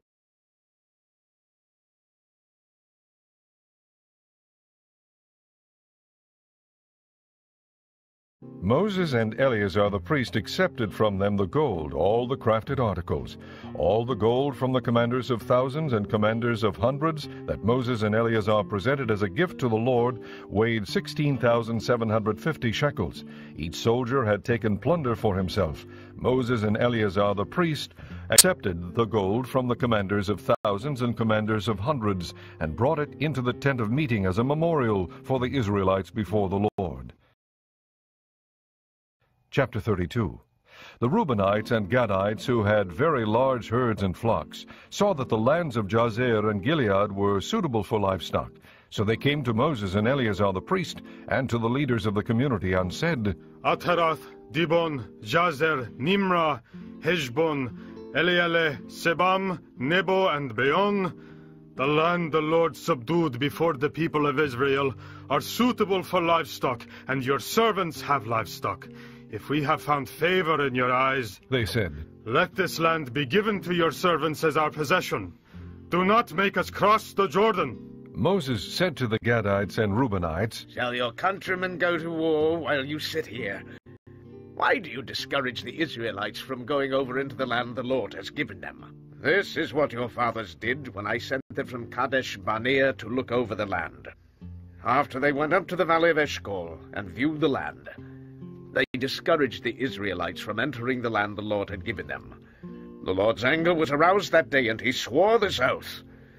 Because they have not followed me wholeheartedly, not one of the men 20 years old or more who came up out of Egypt will see the land I promised on oath to Abraham, Isaac, and Jacob. Not one except Caleb, son of Jephunneh the Kenizzite, and Joshua, son of Nun, for they follow the Lord wholeheartedly. The Lord's anger burned against Israel, and he made them wander in the desert 40 years, until the whole generation of those who had done evil in his sight was gone. And here you are, a brood of sinners, standing in the place of your fathers and making the Lord even more angry with Israel. If you turn away from following him, he will again leave all this people in the desert, and you will be the cause of their destruction. Then they came up to him and said, We would like to build pens here for our livestock and cities for our women and children. But we are ready to arm ourselves and go ahead of the Israelites until we have brought them to their place. Meanwhile, our women and children will live in fortified cities for protection from the inhabitants of the land. We will not return to our homes until every Israelite has received his inheritance. We will not receive any inheritance with them on the other side of the Jordan, because our inheritance has come to us on the east side of the Jordan. Then Moses said to them, If you will do this, if you will arm yourselves before the Lord for battle, and if all of you will go armed over the Jordan before the Lord until he has driven his enemies out before him, then when the land is subdued before the Lord, you may return and be free from your obligation to the Lord and to Israel. And this land will be your possession before the Lord.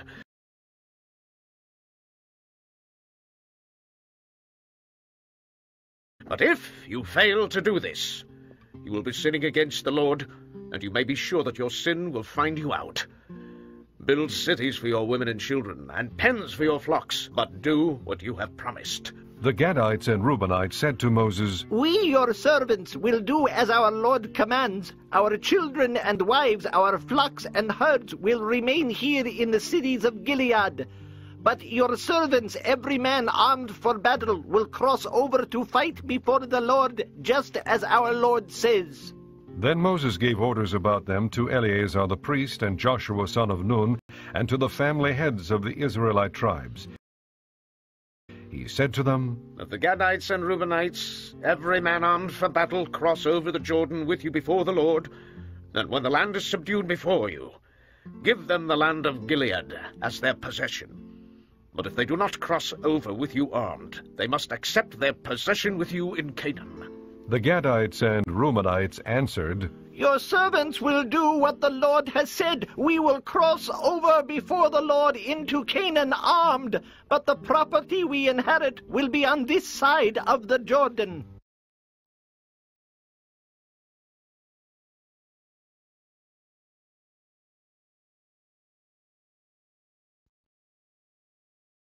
Then Moses gave to the Gadites, the Reubenites, and the half-tribe of Manasseh son of Joseph the kingdom of Sihon king of the Amorites, and the kingdom of Og king of Bashan, the whole land with its cities and the territory around them. The Gadites built up Dibon, Ataroth, Aroer, Atroth Sophan, Jazer, Jogbeha, Beth Nimrah, and Beth Haran as fortified cities, and built pens for their flocks. And the Reubenites rebuilt Heshbon, Elealeh, and Kiriathaim, as well as Nebo and Baal Meon. These names were changed, and Shibmah.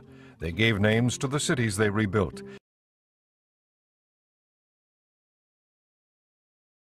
The descendants of Machir son of Manasseh went to Gilead, captured it, and drove out the Amorites who were there.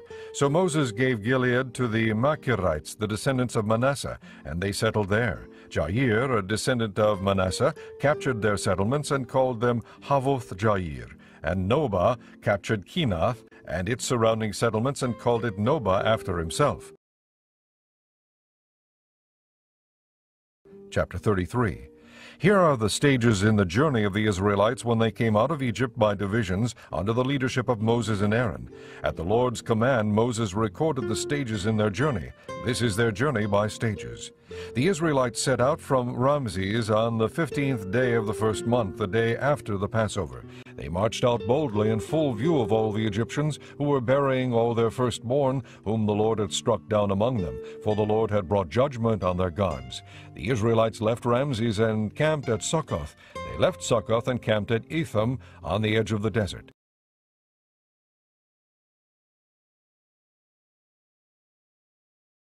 They left Etham, turned back to Pi-Hahiroth to the east of Baal-Zephon, and camped near Migdol. They left Pi-Hahiroth and passed through the sea into the desert, and when they had traveled for 3 days in the desert of Etham, they camped at Marah. They left Marah and went to Elim, where there were 12 springs and 70 palm trees, and they camped there. They left Elim and camped by the Red Sea. They left the Red Sea and camped in the desert of Sin. They left the desert of Sin and camped at Dovka. They left Dovka and camped at Alush. They left Alush and camped at Rephidim, where there was no water for the people to drink.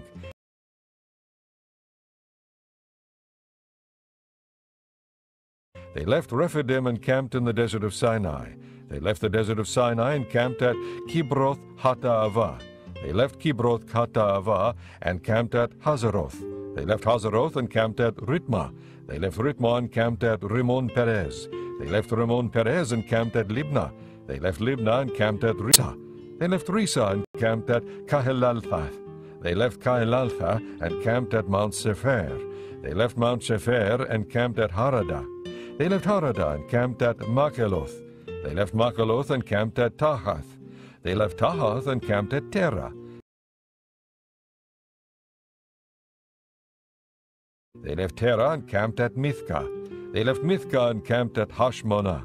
They left Hashmonah and camped at Moseroth. They left Moseroth and camped at Bene-Jaakan.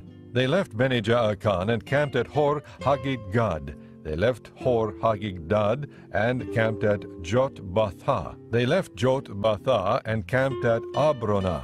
They left Abronah and camped at Ezion-Geber. They left Ezion-Geber and camped at Kadesh in the desert of Zin. They left Kadesh and camped at Mount Hor on the border of Edom. At the Lord's command, Aaron the priest went up Mount Hor, where he died on the first day of the 5th month of the 40th year after the Israelites came out of Egypt. Aaron was 123 years old when he died at Mount Hor. The Canaanite king of Arad, who lived in the Negev of Canaan, heard that the Israelites were coming. They left Mount Hor and camped at Zalmunna. They left Zalmunna and camped at Punon. They left Punon and camped at Oboth. They left Oboth and camped at Ai Aberim on the border of Moab. They left Aim and camped at Dibon Gad. They left Dibon Gad and camped at Almon Deblathaim. They left Almon Diblathaim and camped in the mountains of Abarim near Nebo.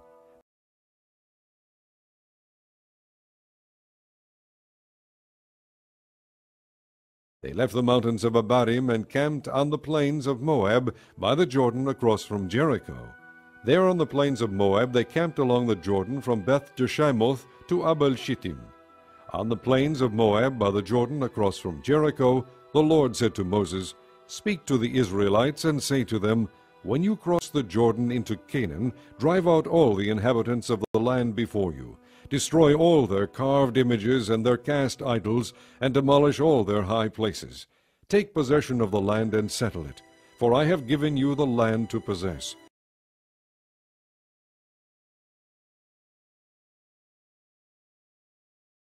Distribute the land by lot, according to your clans.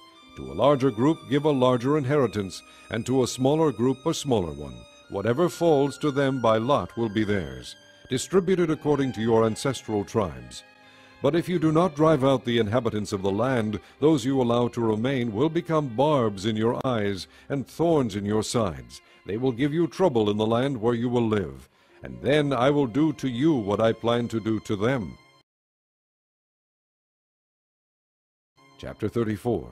The Lord said to Moses, "Command the Israelites and say to them, When you enter Canaan, the land that will be allotted to you as an inheritance will have these boundaries.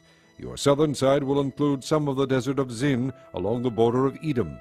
On the east, your southern boundary will start from the end of the Salt Sea, cross south of Scorpion Pass, continue on to Zin, and go south of Kadesh Barnea. Then it will go to Hazar Adar and over to Asmon, where it will turn, join the Wadi of Egypt, and end at the sea. Your western boundary will be the coast of the Great Sea. This will be your boundary on the west. For your northern boundary, run a line from the Great Sea to Mount Hor, and from Mount Hor to Lebo Hamath.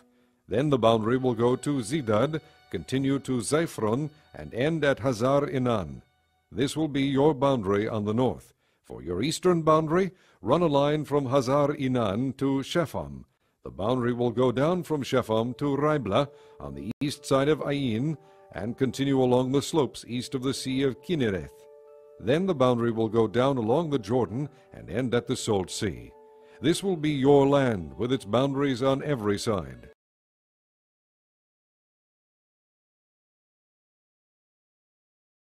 Moses commanded the Israelites, "Assign this land by lot as an inheritance. The Lord has ordered that it be given to the 9½ tribes, because the families of the tribe of Reuben, the tribe of Gad, and the half-tribe of Manasseh have received their inheritance. These 2½ tribes have received their inheritance on the east side of the Jordan of Jericho, toward the sunrise." The Lord said to Moses, "These are the names of the men who are to assign the land for you as an inheritance: Eleazar the priest and Joshua son of Nun. And appoint one leader from each tribe to help assign the land. These are their names: Caleb son of Jephunneh from the tribe of Judah, Shemuel son of Ammihud from the tribe of Simeon, Elidad son of Kislon from the tribe of Benjamin, Buki son of Jogli, the leader from the tribe of Dan, Haniel son of Ephod, the leader from the tribe of Manasseh son of Joseph, Kemuel son of Shiftan, the leader from the tribe of Ephraim son of Joseph, Elizaphan son of Parnak, the leader from the tribe of Zebulun, Paltiel son of Azan, the leader from the tribe of Issachar, Ahihud son of Shelemi, the leader from the tribe of Asher, Pedahel son of Ammihud, the leader from the tribe of Naphtali. These are the men the Lord commanded to assign the inheritance to the Israelites in the land of Canaan. Chapter 35. On the plains of Moab by the Jordan across from Jericho, the Lord said to Moses, "Command the Israelites to give the Levites towns to live in from the inheritance the Israelites will possess, and give them pasture lands around the towns. Then they will have towns to live in and pasture lands for their cattle, flocks, and all their other livestock. The pasture lands around the towns that you give the Levites will extend out 1,500 feet from the town wall.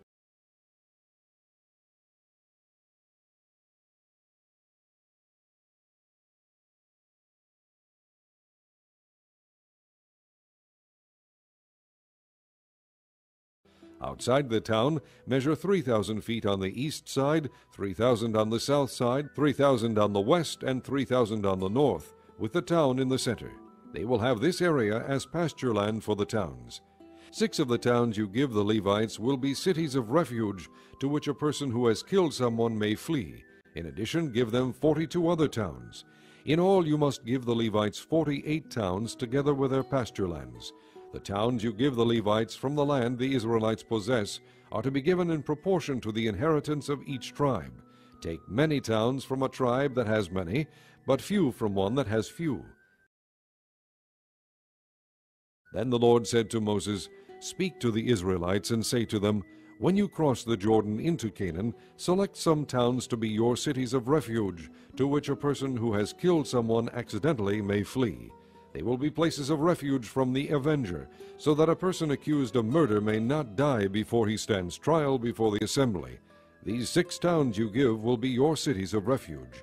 Give 3 on this side of the Jordan, and 3 in Canaan as cities of refuge."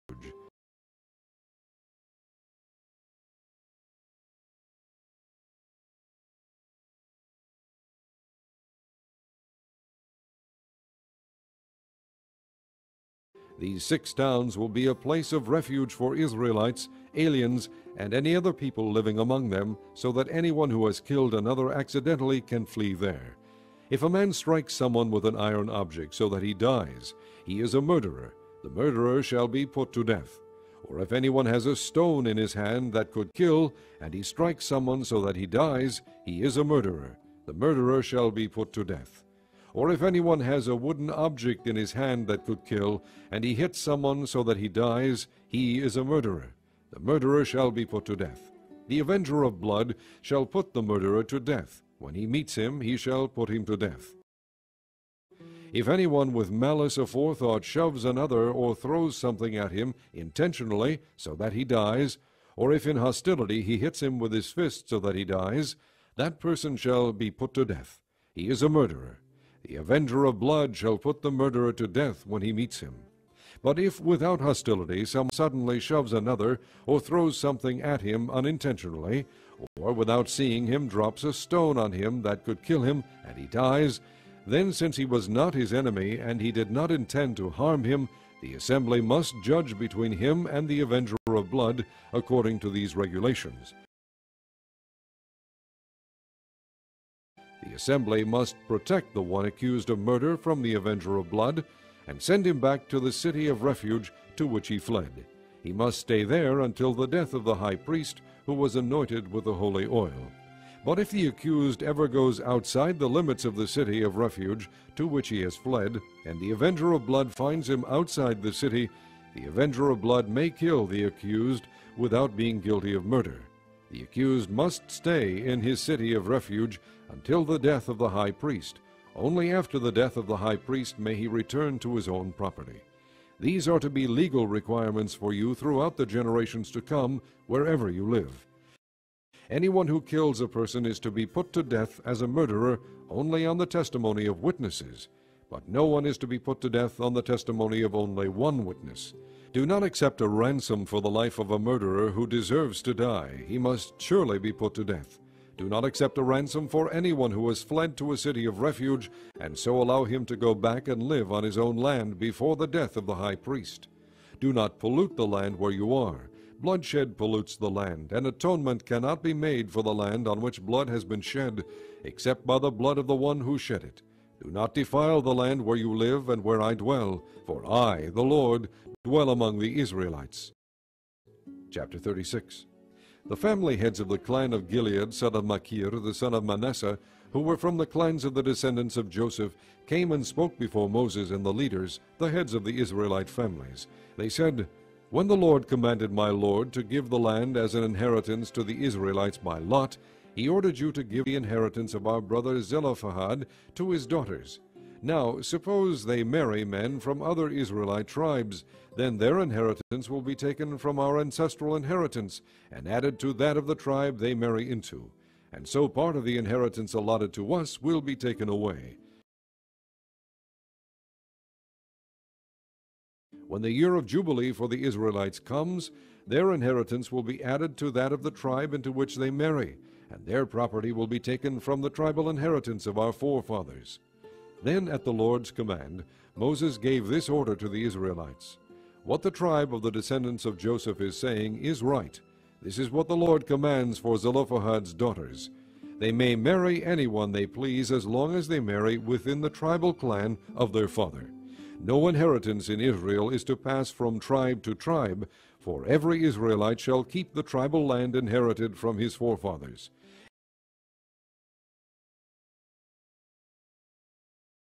Every daughter who inherits land in any Israelite tribe must marry someone in her father's tribal clan, so that every Israelite will possess the inheritance of his fathers. No inheritance may pass from tribe to tribe, for each Israelite tribe is to keep the land it inherits. So Zelophehad's daughters did as the Lord commanded Moses. Zelophehad's daughters, Mahlah, Tilsa, Hoglah, Milcah, and Noah, married their cousins on their father's side.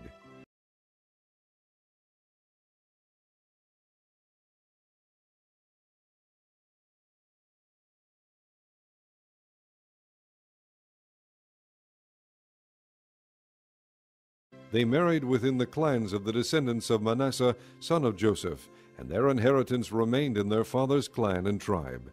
These are the commands and regulations the Lord gave through Moses to the Israelites on the plains of Moab by the Jordan across from Jericho.